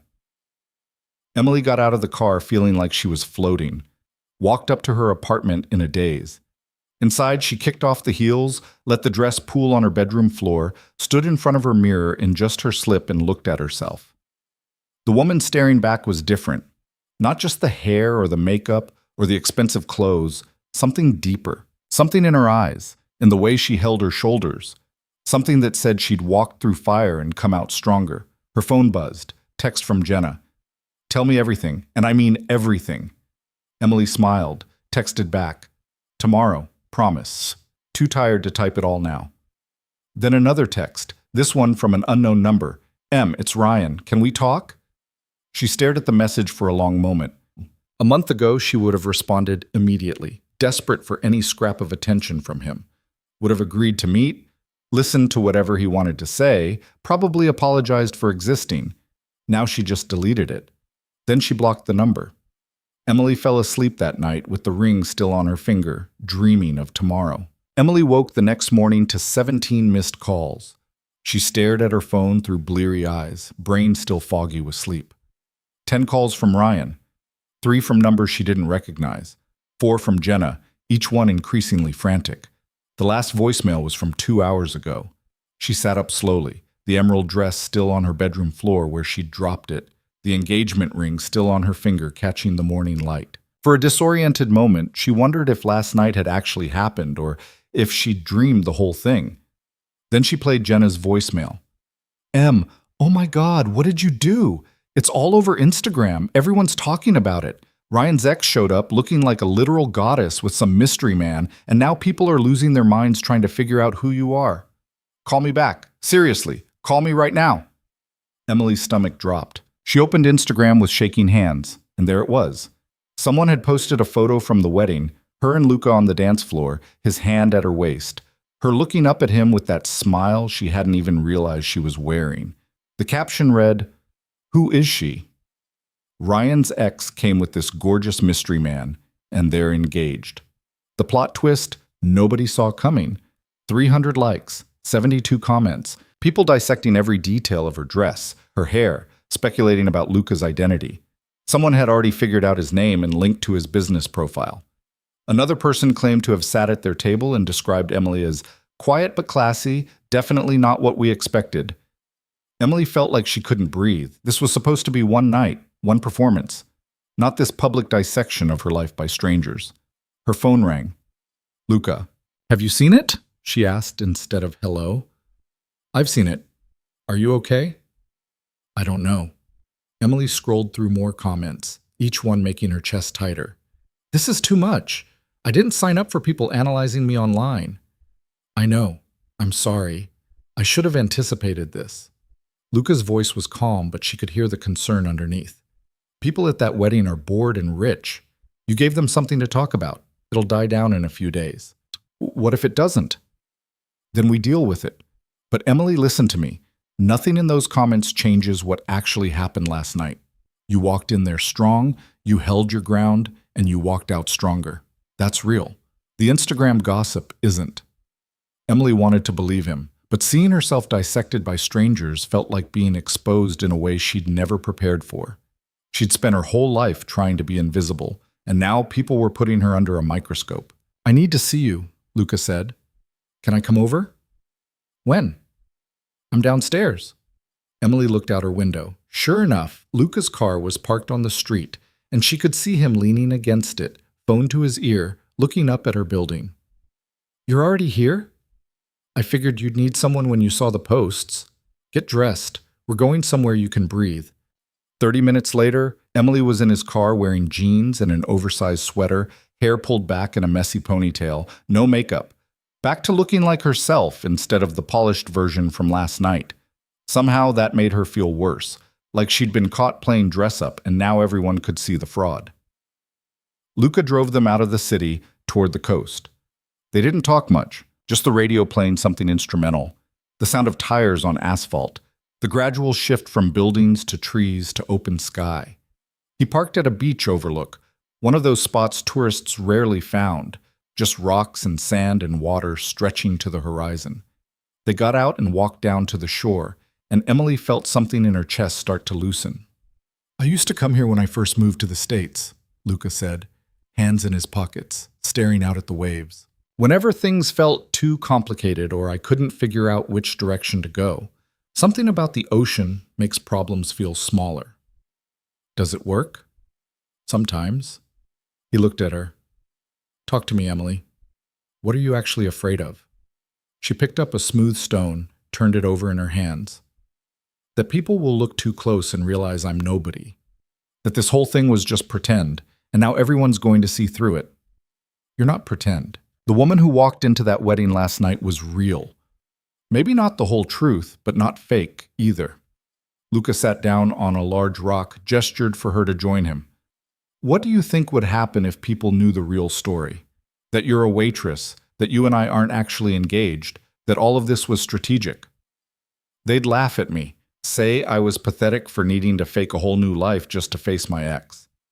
Maybe some would, but some would probably think you were brave, that you took control of a situation that hurt you and turned it into something empowering. He paused. Emily, you keep waiting for permission to be proud of yourself. I can't give you that. Only you can. I don't know how. Start by acknowledging what you've actually accomplished. 3 weeks ago, you could barely make eye contact with strangers. Last night, you danced in front of 200 people and didn't apologize once for existing. That's not nothing. Emily threw the stone into the water, watched the ripples spread. What happens now? With us, I mean. The wedding's over. You got your meeting with Marcus Whitmore, so what's left? Luca was quiet for a long moment. When he spoke, his voice was careful. That depends on what you want. We could end it here. You go back to your life. I go back to mine. We say thank you and part ways. Is that what you want? No. He said it simply, no hesitation. But what I want isn't the point. This was always about you choosing who you want to be. I'm not going to make that choice for you. What if I don't know what I want? Then take time to figure it out. But Emily, you need to understand something. He turned to face her fully. What we built over the past 3 weeks, the confidence, the presence, the ability to stand in your own power, that doesn't disappear just because the wedding's over. That's yours now, whether we keep working together or not. Working together on what? Luca smiled slightly. That's the question, isn't it? I have some ideas, but I need to know you're actually interested before I suggest them. Emily looked at him, this man who'd appeared out of nowhere and somehow saw past every defense she'd built. She thought about going back to the diner, to her tiny apartment, to the life where she'd been invisible and safe and slowly disappearing. Then she thought about the gallery, the restaurant, the feeling of walking into a room and knowing she had a right to be there. Tell me your ideas, she said. Luca's expression shifted, something like relief crossing his face. Okay, first, I think you need to quit the diner. I can't afford to quit. You can if you work for me instead. He held up a hand before she could protest. Hear me out. I need someone to help coordinate my acquisitions, handle communications, manage relationships with clients. You've spent the past 3 weeks learning how to navigate social situations, read people, present yourself professionally. Those are exactly the skills I need. I don't have any experience in real estate. You didn't have any experience being confident either, but you learned. Luca's voice was patient. Emily, I'm not offering you charity. I'm offering you a job because I think you'd be good at it. The pay would be triple what you make at the diner, and the work would actually challenge you instead of slowly killing your spirit. Emily's heart was racing. What if I'm terrible at it? Then I'll train you until you're not. But I don't think you will be. He stood, brushing sand off his jeans. Think about it. No pressure. But the offer's real. They spent the rest of the morning walking the beach, talking about everything and nothing. Luca told her more about his work, the properties he was trying to acquire, the politics of commercial real estate. Emily found herself asking questions, actually engaging with the information instead of just nodding along like she would have a month ago. By the time they drove back to the city, she felt steadier. The Instagram posts still bothered her, but they felt less catastrophic. Just noise that would eventually fade. Luca dropped her off at her apartment with a promise to call tomorrow. Emily went inside and finally called Jenna back. "Oh my God, you're alive," Jenna answered. "I was starting to think you'd been kidnapped by your hot fiancé." "He's not actually my fiancé." "What?" Emily spent the next hour explaining everything. The deal with Luca, the 3 weeks of transformation, the strategic appearance at the wedding. Jenna listened with increasing disbelief, occasionally interrupting with, "Are you kidding me? And this is literally a movie." "So what happens now?" Jenna asked when Emily finished. "He offered me a job. Obviously, you're taking it. It's not that simple." "Yes, it is. Em, you hate the diner. You've hated it for years.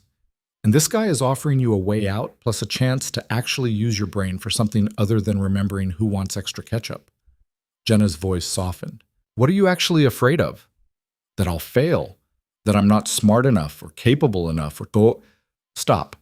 You're doing that thing where you decide you're not good enough before even trying. It's annoying and also bullshit."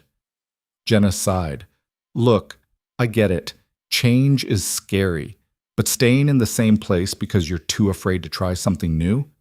That's scarier." After they hung up, Emily sat on her couch staring at the ring still on her finger. She should take it off, return it to Luca, go back to her regular life where engagement rings were fantasy instead of strategic props. Instead, she left it on. That night, she dreamed about the diner. Same booths, same orders, same exhausted smiles she wore for customers. But in the dream, she was transparent. People looked right through her, ordered their food from the space where she stood, like she wasn't even there. She woke up gasping. By the time Luca called the next morning, Emily had made her decision. "I'll take the job," she said before he could even say hello. "Whatever it is, however it works, I want to try." "You're sure?" "No, but I'm doing it anyway." She could hear the smile in his voice. "Good. Can you come to my office today? I want to show you what you'll be working on." Luca's office was in a building Emily had walked past 100 times without noticing. Sleek glass exterior, lobby with modern furniture and abstract art, elevators that moved too fast. His suite was on the 15th floor, all clean lines and floor-to-ceiling windows overlooking the city. A woman at the reception desk looked up when they entered. Early 40s, perfectly professional, eyes that assessed Emily in one quick glance. "Emily, this is Patricia. She manages the office." Luca guided Emily past the desk. "Patricia, this is Emily Dawson. She'll be starting next week as my acquisitions coordinator." Patricia's expression didn't change, but Emily saw the calculation happening behind her eyes. "Welcome. I'll have HR send over the paperwork." Luca's personal office was even more impressive. Dark wood desk, leather chairs, walls lined with architectural drawings and property photographs. He gestured for Emily to sit. "First things first," he said, pulling out a folder. "This is what we're currently working on. 3 commercial properties in the downtown corridor, all undervalued because the current owners don't understand their potential. I need someone to coordinate communications with the sellers, schedule meetings, handle the preliminary research on zoning and development potential." Emily flipped through the folder, looking at property assessments and financial projections that might as well have been written in another language. Luca, I don't understand any of this. You will. I'm going to teach you everything I know. But I need you to be willing to learn, to ask questions when you don't understand, to push back when something doesn't make sense. He leaned forward. Emily, I'm not hiring you to be quiet and accommodating. I'm hiring you because you're smart and observant and you notice things other people miss. I need those skills. What if I mess up? Then we fix it and you learn from it. I'm not expecting perfection. I'm expecting effort. He paused. There's one more thing we need to discuss. The engagement. Emily's hand went automatically to the ring. Right. I should give this back. Actually, I think we should keep it going. What? Luca stood, walked to the window. Those Instagram posts from the wedding? That attention? It's actually useful. People are curious about you, about us. That curiosity gives us access to conversations and events we might not otherwise get invited to. Marcus Whitmore's daughter is already following you on Instagram. Emily pulled out her phone, checked. Sure enough, there was Vanessa's verified account among her new followers. Why would she follow me? Because you're a mystery she wants to solve, and mysteries are valuable. He turned back to face her. I'm not suggesting we fake a relationship in private, but in public, for business purposes, I think we should maintain the fiction, at least for a while. It benefits both of us. How does it benefit me? It gives you a reason to be at events you'd never be invited to otherwise, connections you couldn't make on your own, experience in the world I operate in. Luca's expression was serious. Emily, if you're going to work in this industry, you need to understand that perception matters as much as reality. Being my fiancé opens doors. Once they're open, you keep them open by being competent. Emily thought about it. Part of her wanted to say no, to refuse to keep living a lie. But another part, the part that was tired of being invisible, understood what he was offering: access, opportunity, a chance to become someone instead of just surviving as no one. Okay, she said, we keep up the engagement. For business. For business, Luca agreed, but something in his eyes suggested it wasn't quite that simple. Emily gave her notice at the diner that evening. Her manager barely looked up from his paperwork. 2 weeks? He asked. 1. I'm sorry, but I have another opportunity and I need to start soon. He shrugged. Fine. We'll find someone else. That was it. 4 years of her life, of early mornings and late nights and aching feet, dismissed with a shrug. Emily should have felt sad about it. Instead, she felt free. Jenna threw her arms around her during their next shift together. I'm so proud of you, and also devastated because you're leaving me here with Marcus and his terrible jokes. You should quit too. Find something better. Maybe I will. Jenna pulled back, studying Emily's face. You look different. Not just the hair, something else. I feel different. Emily tied her apron, started rolling silverware. Like I'm finally waking up after being asleep for years. Does this mean you're actually into Luca? Like for real, not just the fake engagement thing? Emily had been trying not to think about that. About the way her heart sped up when he called, the way his hand at her back felt like coming home, the way he looked at her sometimes like she was the only person in the room worth seeing. I don't know, she said honestly. It's complicated.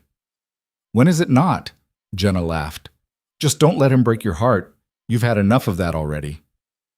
Emily's last week at the diner passed quickly. She worked her shifts, trained her replacement, a girl barely out of high school who seemed terrified of everything, and slowly packed up the pieces of her life she wanted to keep. Ryan texted 3 more times, each message more desperate than the last. Em, please talk to me. I need to explain. Then I made a mistake with everything. Finally, Vanessa's been asking questions about you. About us. Please. Emily deleted each one without responding. Whatever Ryan needed to say, she didn't need to hear it. On her last day at the diner, Jenna presented her with a cupcake that had "Congratulations on escaping" written in icing. They ate it together during their break, sitting in the back alley where they'd shared countless conversations over the years. Are you scared? Jenna asked. Terrified. Good. That means it matters. She bumped Emily's shoulder. You're going to be amazing. Just remember us little people when you're making 6 figures and buying designer shoes. The salary's not that good. Yet. Give it time. Emily started her new job on a Monday. She arrived at Luca's office at 8 a.m. sharp, wearing one of the outfits Margot had picked out, trying to project confidence she didn't entirely feel. Patricia showed her to a desk in a smaller office adjacent to Luca's, handed her a laptop and phone, and gave her exactly 3 minutes of instruction before disappearing. Emily stared at the blank computer screen, overwhelmed. Then Luca appeared in her doorway. Good, you're here. We have a meeting at 9 with a potential seller. I need you to take notes, observe the conversation. Tell me afterward what you noticed. What am I supposed to notice? Everything. Body language. Hesitations. What they're not saying. You've gotten good at reading people, Emily. Now I need you to apply that skill professionally. He handed her a folder. Quick background on the property and the seller. Read it in the car. The meeting was with an older man who owned a warehouse on the east side. He was nervous, kept fidgeting with his wedding ring, wouldn't quite meet Luca's eyes. Emily watched the dynamic, the way Luca asked questions that seemed casual but were clearly strategic, the way the seller's shoulders relaxed when Luca mentioned his own family back in Italy. When they got back to the car, Luca looked at her. What did you notice? He doesn't want to sell, Emily said. Not really. Someone's pressuring him. Wife, maybe? Or partners. He kept touching his ring whenever you mentioned money. Luca smiled. Good. What else? He's worried about his employees. Asked 3 different times about what would happen to them. So if you want the property, you need to guarantee their jobs stay intact. Exactly right. Luca pulled into traffic. See? You're already thinking like an acquisitions coordinator. That observation about the employees, that's the leverage we needed. We'll structure the deal to protect their positions, and he'll agree because it lets him save face with whoever's pushing him to sell. Over the next 2 weeks, Emily learned more about commercial real estate than she'd learned about anything in years. Luca was a patient teacher, but he had high expectations.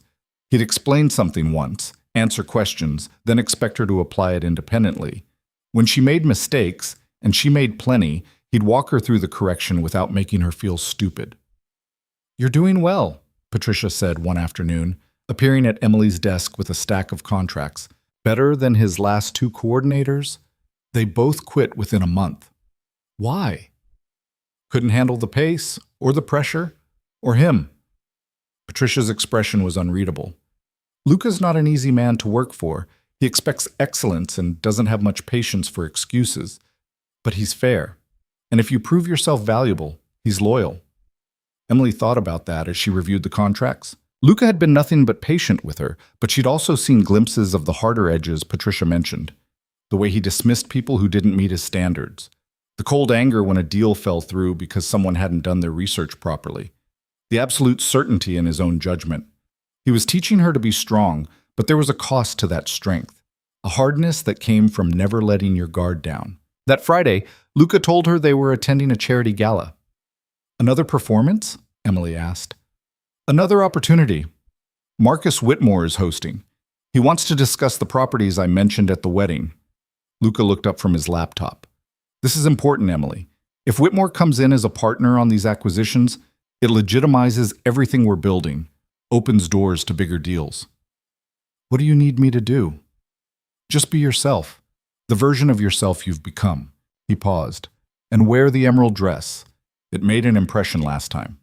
The gala was at a hotel ballroom downtown, even more elaborate than the wedding. String quartet, ice sculptures, champagne that probably cost more per bottle than Emily used to make in a week. Luca guided her through the crowd with practiced ease, introducing her to developers and investors and people whose names she recognized from business news. Emily fell into the role automatically now. Smiled, made small talk, asked intelligent questions about projects and acquisitions.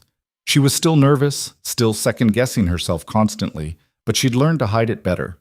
Then she saw Ryan. He was standing near the bar, Vanessa beside him, both dressed formally. He looked miserable despite the expensive tuxedo, kept checking his phone like he was looking for an escape route. Vanessa was talking to an older couple, animated and charming, everything Ryan's smile wasn't. Emily's first instinct was to turn around, avoid them completely, but Luca's hand found the small of her back, steadying. You don't have to talk to him, he murmured, but you also don't have to run. Your choice. Emily took a breath. chose the harder path. She walked over. Ryan saw her coming and his whole face changed.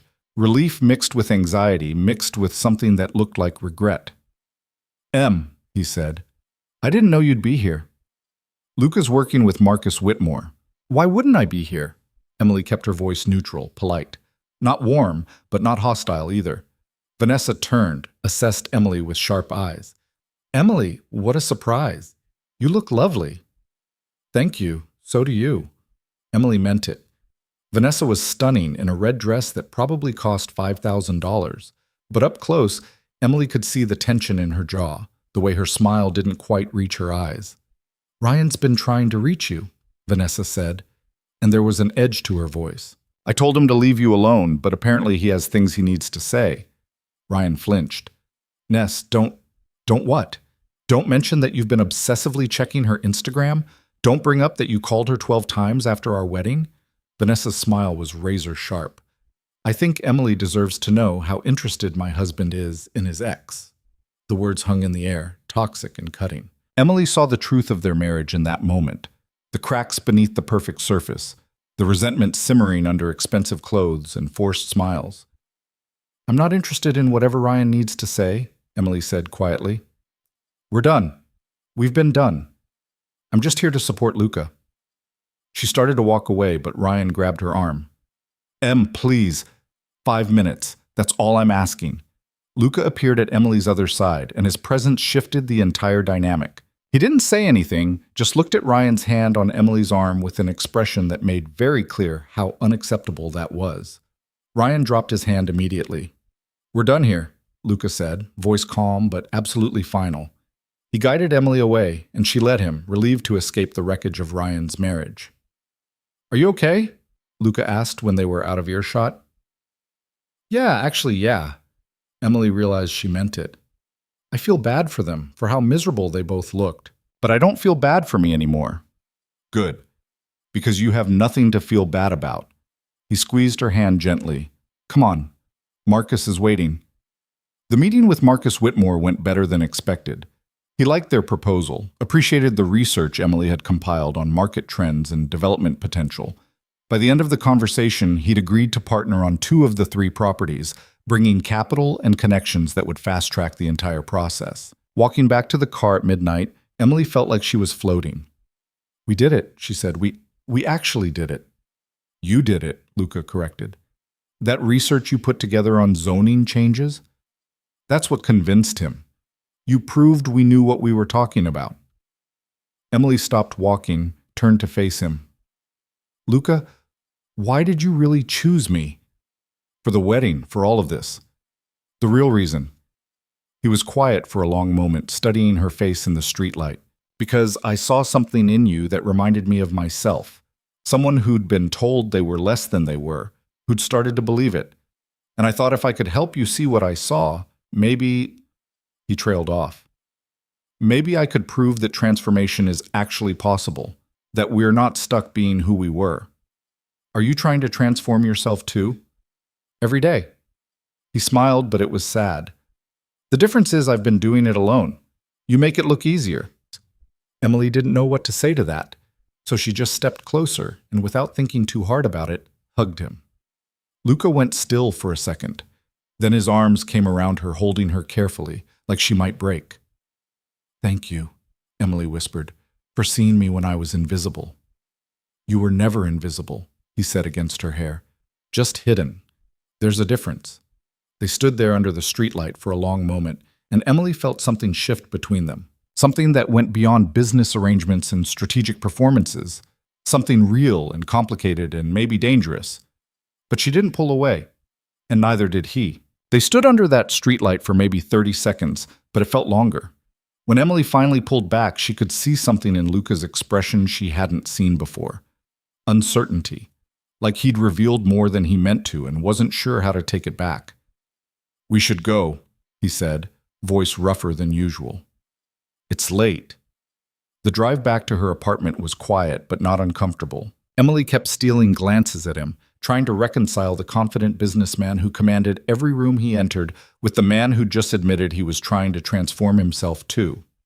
trying to figure out when exactly this arrangement had stopped being purely strategic and started feeling like something else entirely. He pulled up in front of her building and killed the engine. Sat there for a moment, hands on the steering wheel, clearly working up to saying something.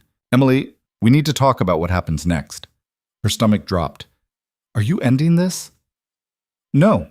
The opposite, actually." He turned to face her. "The partnership with Marcus is going to mean more events, more visibility.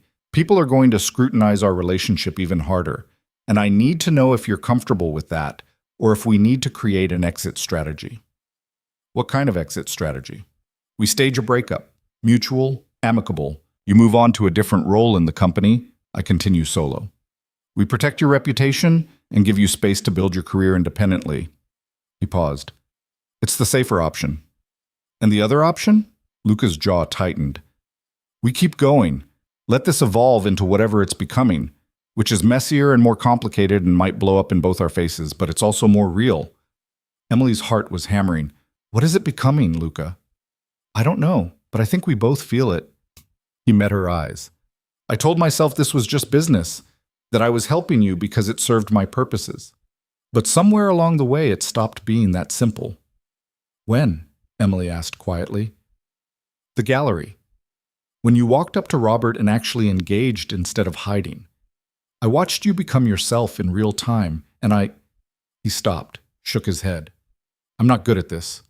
At being honest about what I want when it's not business related." "What do you want?" "You. Not the performance version, the real person underneath." He said it like it cost him something. "But I need to know you want that too. And not just because I'm convenient or because you're grateful for what we've built together." Emily thought about Ryan, about how she'd confused gratitude and dependency for love, how she'd made herself small trying to be what he needed. Thought about how different this felt, how Luca pushed her to be bigger instead of smaller, stronger instead of weaker. "I don't know what I feel yet," she said honestly, "but I know I don't want to stop. Not the job, not the partnership, not whatever this is between us." She reached for his hand. "Can we just see where it goes? Without deciding everything right now?" Luca's fingers threaded through hers. "Yeah, we can do that." That night, Emily lay in bed turning the conversation over in her mind. This was dangerous territory, getting involved with her boss, blurring the lines between professional and personal, risking everything she'd built if it went wrong. Dr. Morrison would probably have a field day with the power dynamics and emotional complexity, but Emily was tired of playing it safe. Safe had gotten her nowhere for 26 years. The next 3 months passed in a blur of work and growth and figuring out who she was becoming. Emily threw herself into learning everything about acquisitions, zoning laws, market analysis, negotiation tactics. She made mistakes, plenty of them, but Luca was patient in ways that surprised her. When a deal fell through because she'd missed a crucial detail in the contracts, he walked her through what went wrong without making her feel incompetent.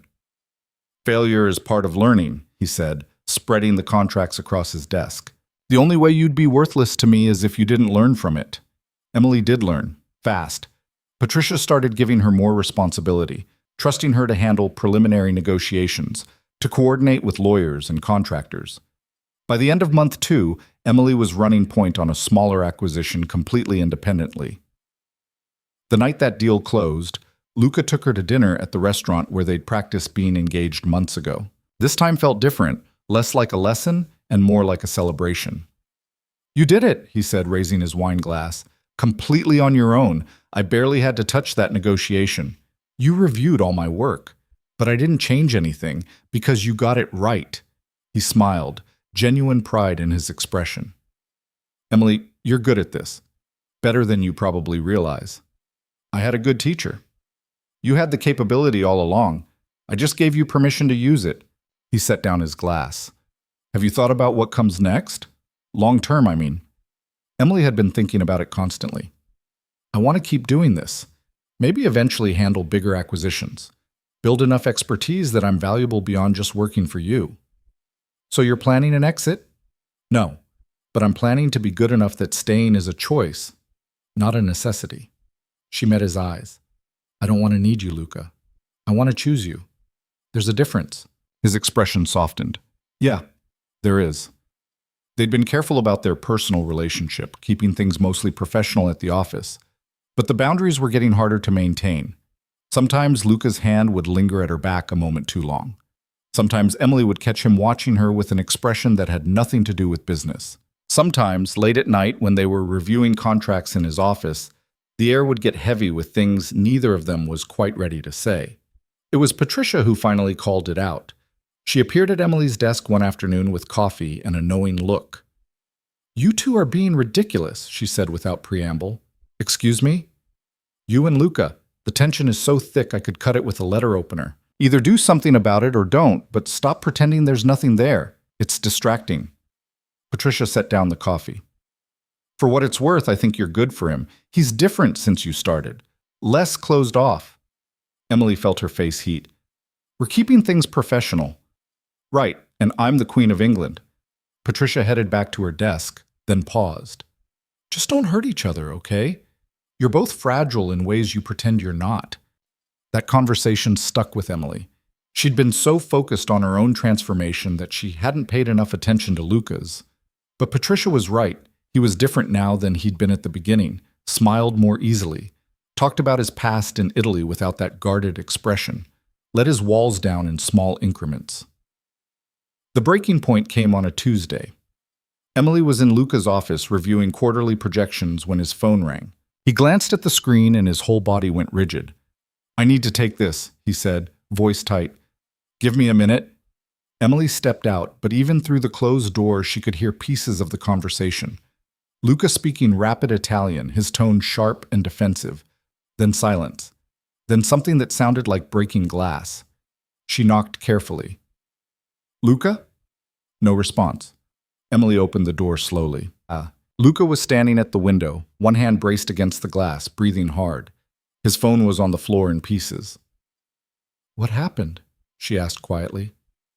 "My father." He didn't turn around. "He's sick. Cancer. Stage 4. My brother thinks I should come back to Italy."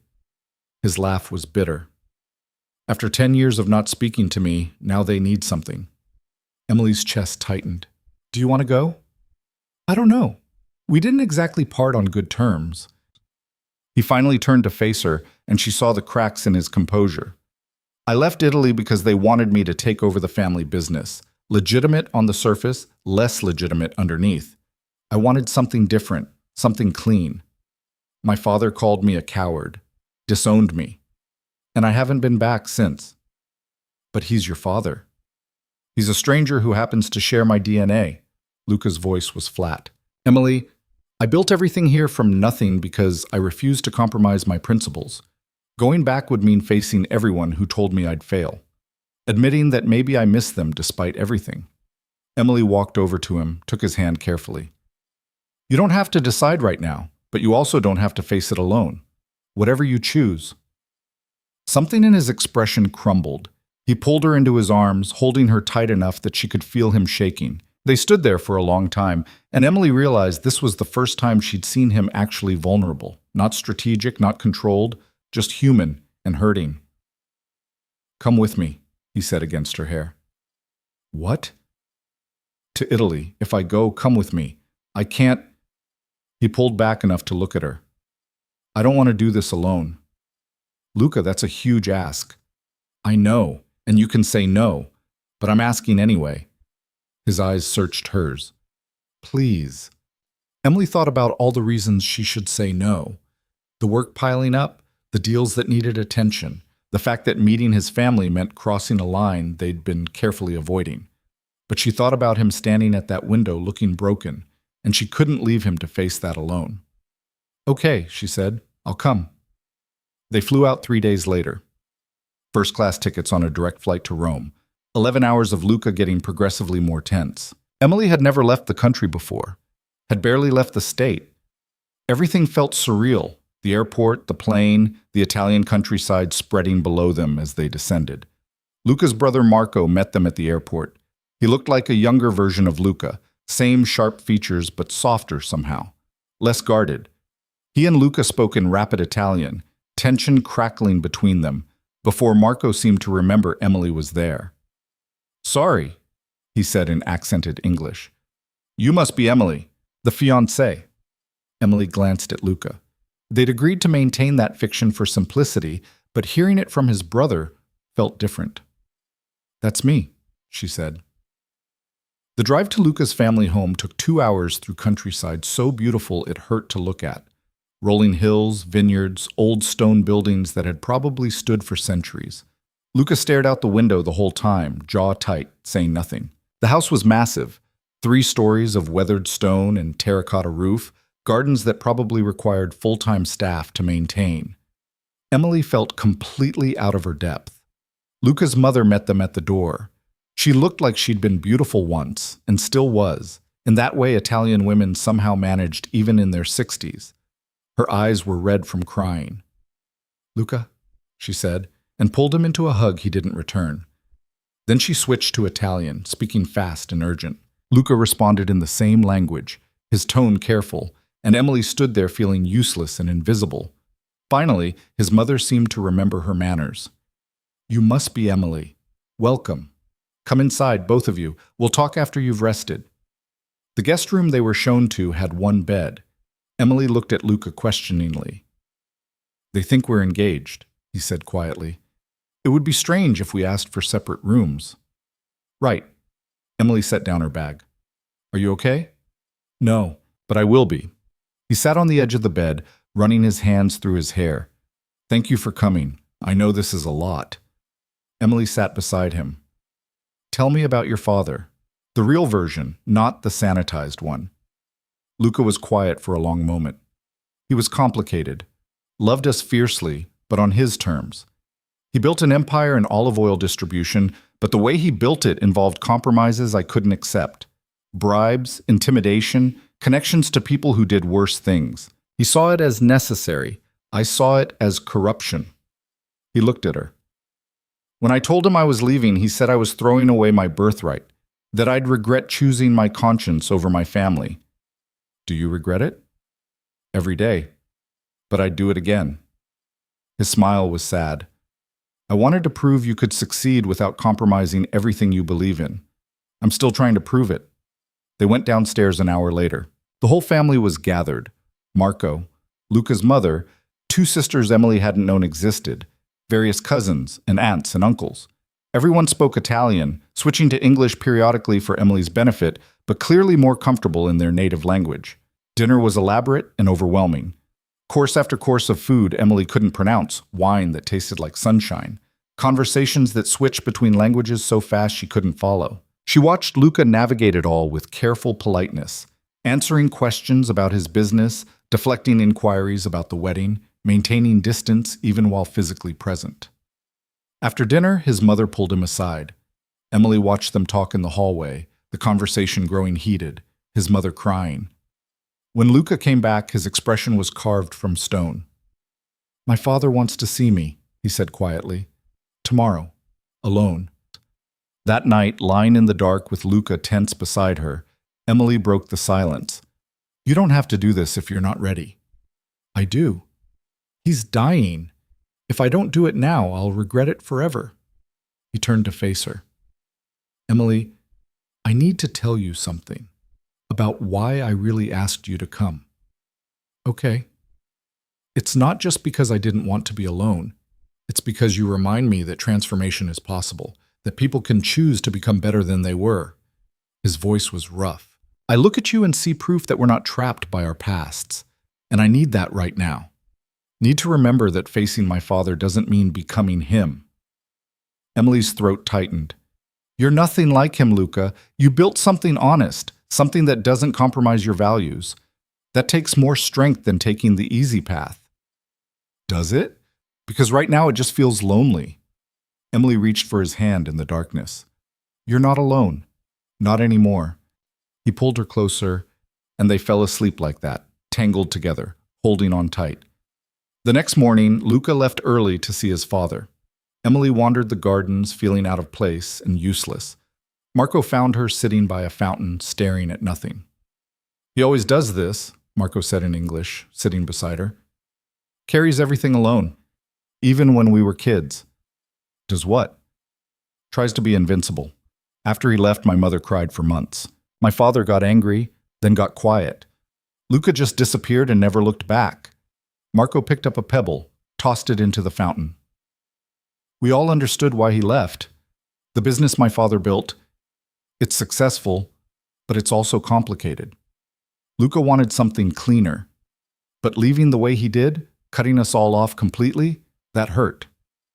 He was protecting himself, Emily said quietly. I know, but it hurt anyway. Marco looked at her. Are you really engaged to him? Emily hesitated, then decided on honesty. It's complicated. Everything with Luca is complicated. He smiled slightly. But I've never seen him look at anyone the way he looks at you. So whatever it is, it matters to him. Don't hurt him. I'm trying not to. Good. Because he's already hurting enough. Luca came back 3 hours later. Emily was in their room when she heard the door open. One look at his face, and she knew it had been bad. He apologized, Luca said, voice hollow. After 10 years, after everything, he apologized. Said he was wrong to choose the business over his son. Asked me to forgive him before he dies. He sat heavily on the bed. And I don't know if I can. Emily sat beside him. You don't have to forgive him right now. Or ever, if you're not ready. But what if I regret it?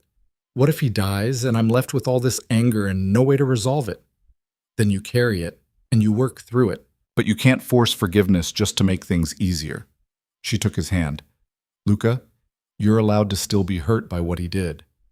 Dying doesn't erase the damage.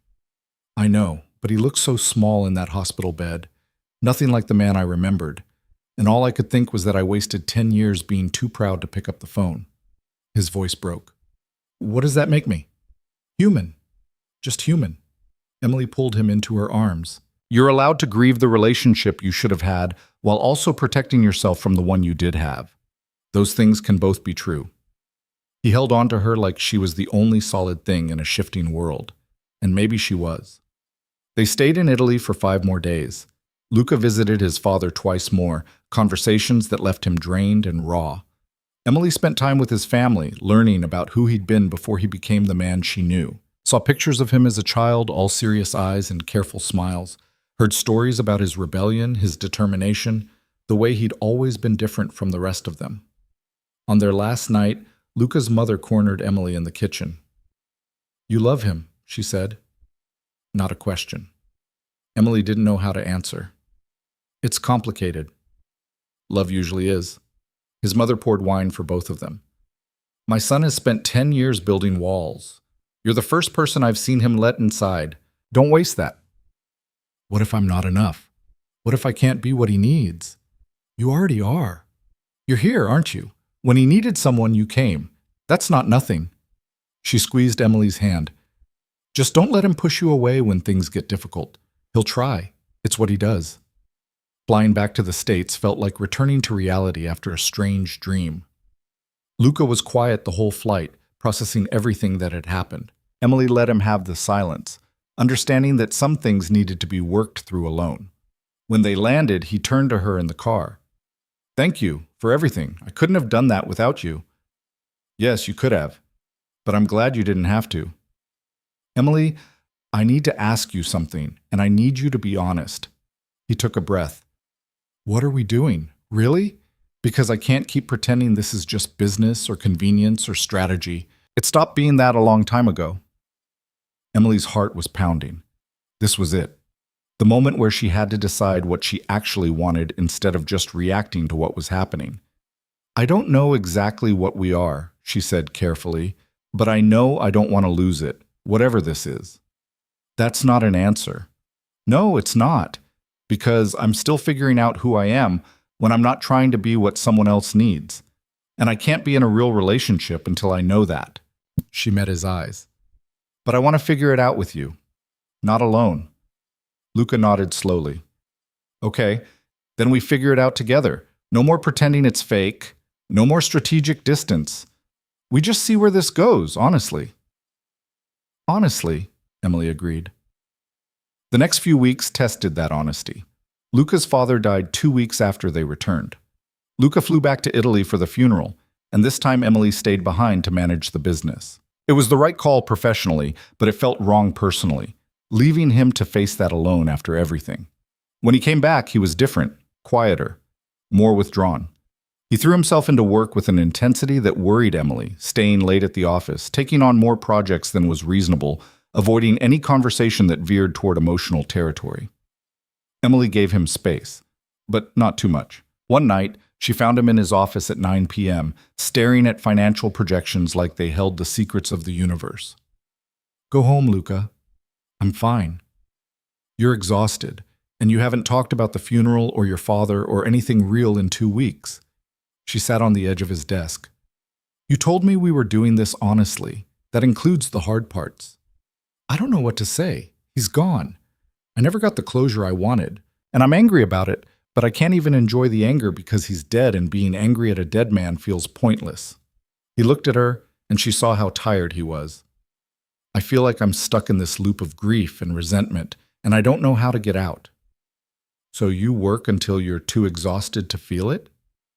"It's better than the alternative." "Is it?" Emily reached for his hand. "Luca, you don't have to be invincible. Not with me. You're allowed to fall apart. But if I fall apart, everything falls apart." "That's not true. The business keeps running. I keep running it. You don't have to hold the whole world up alone." She squeezed his hand. "Let me help carry it. That's what partners do." Something in his expression cracked. "I don't know how to do that. Let someone help, I mean." "Then learn. The way I learned to stop apologizing for existing. The way I learned to stand up straight and look people in the eye. You taught me how to be stronger. Let me teach you how to be vulnerable."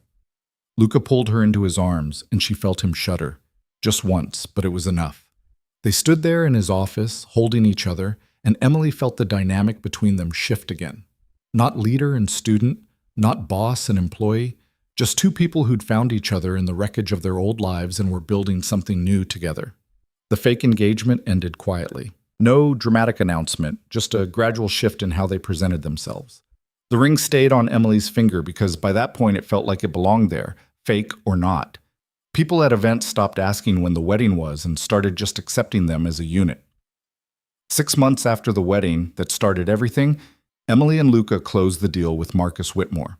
3 properties, all acquired, all being developed into mixed-use spaces that would transform the downtown corridor. It was the biggest success of Luca's career, and Emily had been instrumental in making it happen. They celebrated at the same restaurant where they'd had their first practice dinner. But this time, there was nothing to practice. No performance. Just 2 people who'd built something real out of something that started as strategy. "I'm proud of you," Luca said, raising his glass. "You've come so far from the woman I met at the diner." "Different person," Emily agreed, "but also the same, just less afraid." "What are you afraid of now?" Emily thought about it honestly. "That I'll wake up one day and realize this was all temporary, that you'll move on to someone more polished, more naturally suited to your world." "Emily, you are my world. You became that without me even noticing." He reached across the table, took her hand. "I'm not going anywhere, and neither are you. We're building this together, remember?" "Together," Emily echoed. That night, standing outside her apartment, she still hadn't moved, despite being able to afford better now. Luca kissed her. Not strategic, not for show, just because he wanted to. And Emily kissed him back, and it felt like the final piece of transformation clicking into place. 3 months later, Emily got a text from Jenna. A photo of the diner with a "for sale" sign in the window, and the message, "End of an era. But you got out at the right time." Emily showed it to Luca. They were in his office, their office now, since she'd been promoted to full partner, reviewing plans for a new acquisition. "How do you feel about that?" he asked. "Like closing a chapter I should have closed years ago." She looked at the photo, at the place where she'd spent 4 years being invisible. "I'm glad it's over." "Any regrets?" "About the diner?" "No." "About Ryan?" "Sometimes. Not about losing him, but about how long I let him make me feel worthless." She set down her phone. "But I think I needed that. Needed to hit rock bottom before I could build myself back up properly." "You didn't build yourself back up. You built yourself into someone new. With your help." "With my help," Luca agreed. "But it was always you doing the work, Emily. I just gave you the push." A year after the wedding, Emily ran into Ryan at a coffee shop. Pure coincidence. She was meeting a client. He was there with colleagues. He looked older, more worn down. The expensive suit couldn't hide the exhaustion in his eyes. "Emily," he said, and there was so much packed into her name. Regret, nostalgia, something that might have been longing. "Ryan, how are you?" "Good, fine, busy." The lies came automatically. "You look amazing. Happy." "I am happy." Emily didn't elaborate. Didn't need to. "I saw you close that deal with Whitmore. Big news in commercial real estate circles." He smiled, but it was thin. "Guess you didn't need to work in hospitality management, after all." "Turns out I was capable of more than either of us thought." Emily kept her voice neutral, not unkind, but not warm either. "How's Vanessa?" "We're separated. Have been for a few months now." He laughed bitterly. "Turns out marrying for the right reasons on paper doesn't guarantee happiness." "Who knew?" Emily felt a flicker of sympathy, but not much more than that. "I'm sorry to hear that." "Are you?" "I wouldn't be if I were you." Ryan looked at her, really looked, like he was seeing her for the first time. "I was an idiot, Em. I had something real and I threw it away for something shiny. And now I have neither." "Ryan, I know you've moved on. I see the photos of you and Luca at events. You look happy, like you finally figured out who you are." He paused. "I guess I just wanted you to know that I know I messed up, that I'm sorry for how I treated you. You deserved better." Emily could have said a lot of things. Could have told him how much he'd hurt her, how long it took to rebuild her self-worth, how close she'd come to believing she was worthless. But looking at him now, defeated and regretful and clearly miserable, she realized he'd already punished himself more than she ever could. "Thank you for saying that," she said simply. "I hope you figure out what you're looking for, Ryan. I really do." She walked away feeling lighter.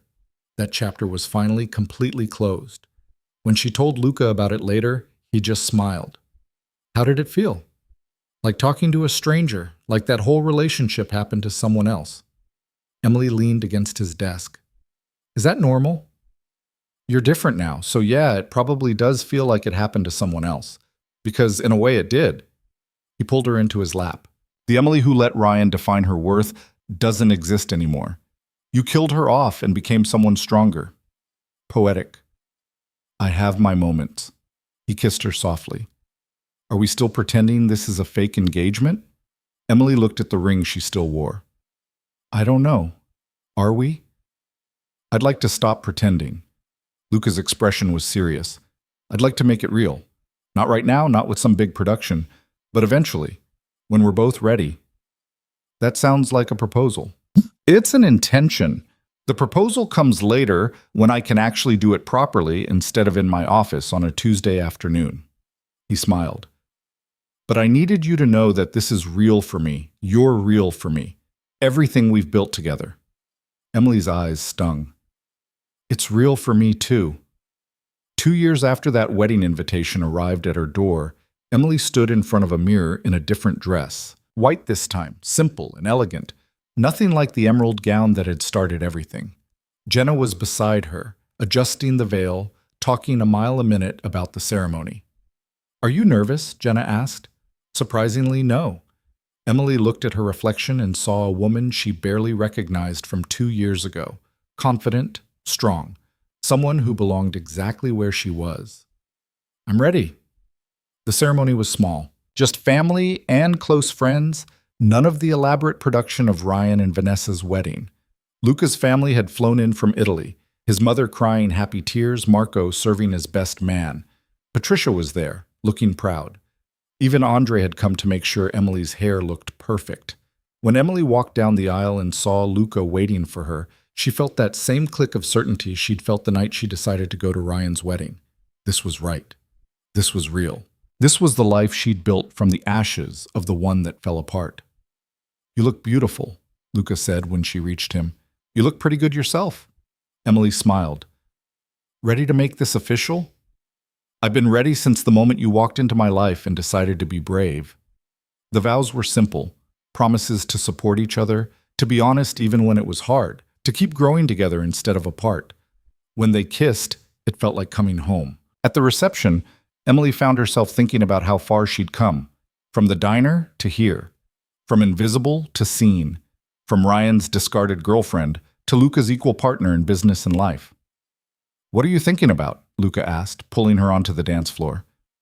"How none of this was in my plan 2 years ago. How I thought my life was over, and it turned out it was just beginning. Do you regret any of it?" Emily thought about the pain, the fear, the nights crying over Ryan's text message, thought about the terrifying leap of faith in agreeing to Luca's plan, thought about every moment of growth that hurt before it healed. "No," she said honestly, "I don't regret any of it. Even the hard parts led me here." "Good, because I don't regret it either." He spun her gently. "Emily DeLuca has a nice ring to it." "It really does." 6 months after their wedding, Emily started writing. Just for herself at first, working on a memoir about transformation and finding your voice when everyone told you to be quiet. Then for publication, because people needed to hear that it was never too late to become who you were meant to be. The book came out to modest success. Not a bestseller, but enough. Enough people reached out saying it helped them. Enough readers said they saw themselves in her story. Enough to matter. Luca framed the first review and hung it in their home office. "I'm proud of you," he said, "for having the courage to share your story." "Our story," Emily corrected. "I couldn't have written it without you." "No, this one's yours. I was just supporting cast." He kissed her temple. "The business stuff, that's ours. But your voice, your growth, your strength, that's all you, Emily. Don't give me credit for work you did yourself." Emily thought about that, about how true it was. Luca had given her opportunities and guidance, but she'd done the actual work of changing, of standing up straight, of learning to take up space without apologizing, of becoming someone she could be proud of. One night, almost 3 years after that first wedding invitation, Emily and Luca were walking through the city after dinner. They passed the building where the diner used to be. It was a boutique coffee shop now, all exposed brick and craft lattes. "Do you ever miss it?" Luca asked. "The simplicity of that life?" Emily looked at the storefront, at the place where she'd spent 4 years being invisible. "No, it was comfortable, but it was killing me slowly. I just didn't realize it until you showed me there was another option." "I didn't show you anything, just held up a mirror so you could see yourself clearly." Poetic again. "I'm improving." He pulled her close. "Emily, I need to tell you something I've been thinking about for a while." "Okay." I want to start a foundation, using some of the profit from our developments to help people who are stuck like you were. People who have potential but no resources or belief in themselves. I want to give them the opportunities nobody gave me and the support nobody gave you until we found each other." He looked at her. "Would you want to run it? The foundation, I mean." Emily's breath caught. "Are you serious?" "Completely. You understand what it's like to be invisible, to feel trapped, to need someone to see your potential when you can't see it yourself. That makes you the perfect person to help others through the same transformation." He smiled. "Besides, you're the bravest person I know, and that's exactly what people need when they're trying to change their lives." Emily thought about it, about the girl who'd received that wedding invitation and thought her life was over, about everything she'd become since then, about the opportunity to help other people find that same strength. "Yes," she said. "I want to do it." They launched the foundation 6 months later, small at first, just helping a few people at a time with job training, professional development, the kinds of resources that opened doors. But it grew. People they helped went on to help others. The ripple effect spread. Emily threw herself into the work with the same intensity she'd brought to learning acquisitions. She met with applicants, heard their stories, saw her own past reflected in their struggles, and she helped them the way Luca had helped her, not by doing the work for them, but by showing them they were capable of doing it themselves. 5 years after that wedding, Emily sat in their home office looking at photos from the foundation's latest event. 30 people they'd helped, all gathered to celebrate their achievements. New jobs, new careers, new lives built from the wreckage of old ones. Luca appeared in the doorway with 2 cups of coffee. "Admiring your work?" "Our work," Emily corrected. "None of this happens without both of us." Fair. He sat beside her, looking at the photos. You know what I love about this? You could have spent the rest of your life being angry at Ryan for how he treated you. Instead, you turned that pain into something that helps other people. That's the definition of transformation. Emily thought about Ryan sometimes, wondered how he was doing, if he'd found whatever he was looking for. She'd heard through the grapevine that he and Vanessa had finalized their divorce, that he'd moved to a different city for a fresh start. She hoped he was happy. Not in a bitter way, she genuinely hoped he'd found peace, but mostly she didn't think about him at all. He was part of her past, but not a part that defined her anymore. Do you ever regret how we started? Emily asked Luca. The fake engagement? The strategic manipulation of the situation? Luca considered it. No, because it worked. We both got what we needed. I got my business connections, you got your confidence, and somehow we also got each other. He set down his coffee. If I could go back and change it, make it more honest from the beginning, I wouldn't. Because the path we took is the one that led here. And here is pretty damn good. Here's perfect, Emily agreed. That night, lying in bed, Emily thought about the journey that had brought her to this moment. From invisible waitress to successful foundation director. From Ryan's forgotten ex to Luca's equal partner. From someone who apologized for existing to someone who took up space unapologetically. The transformation hadn't been smooth. There had been setbacks and doubts and moments when she'd wanted to quit.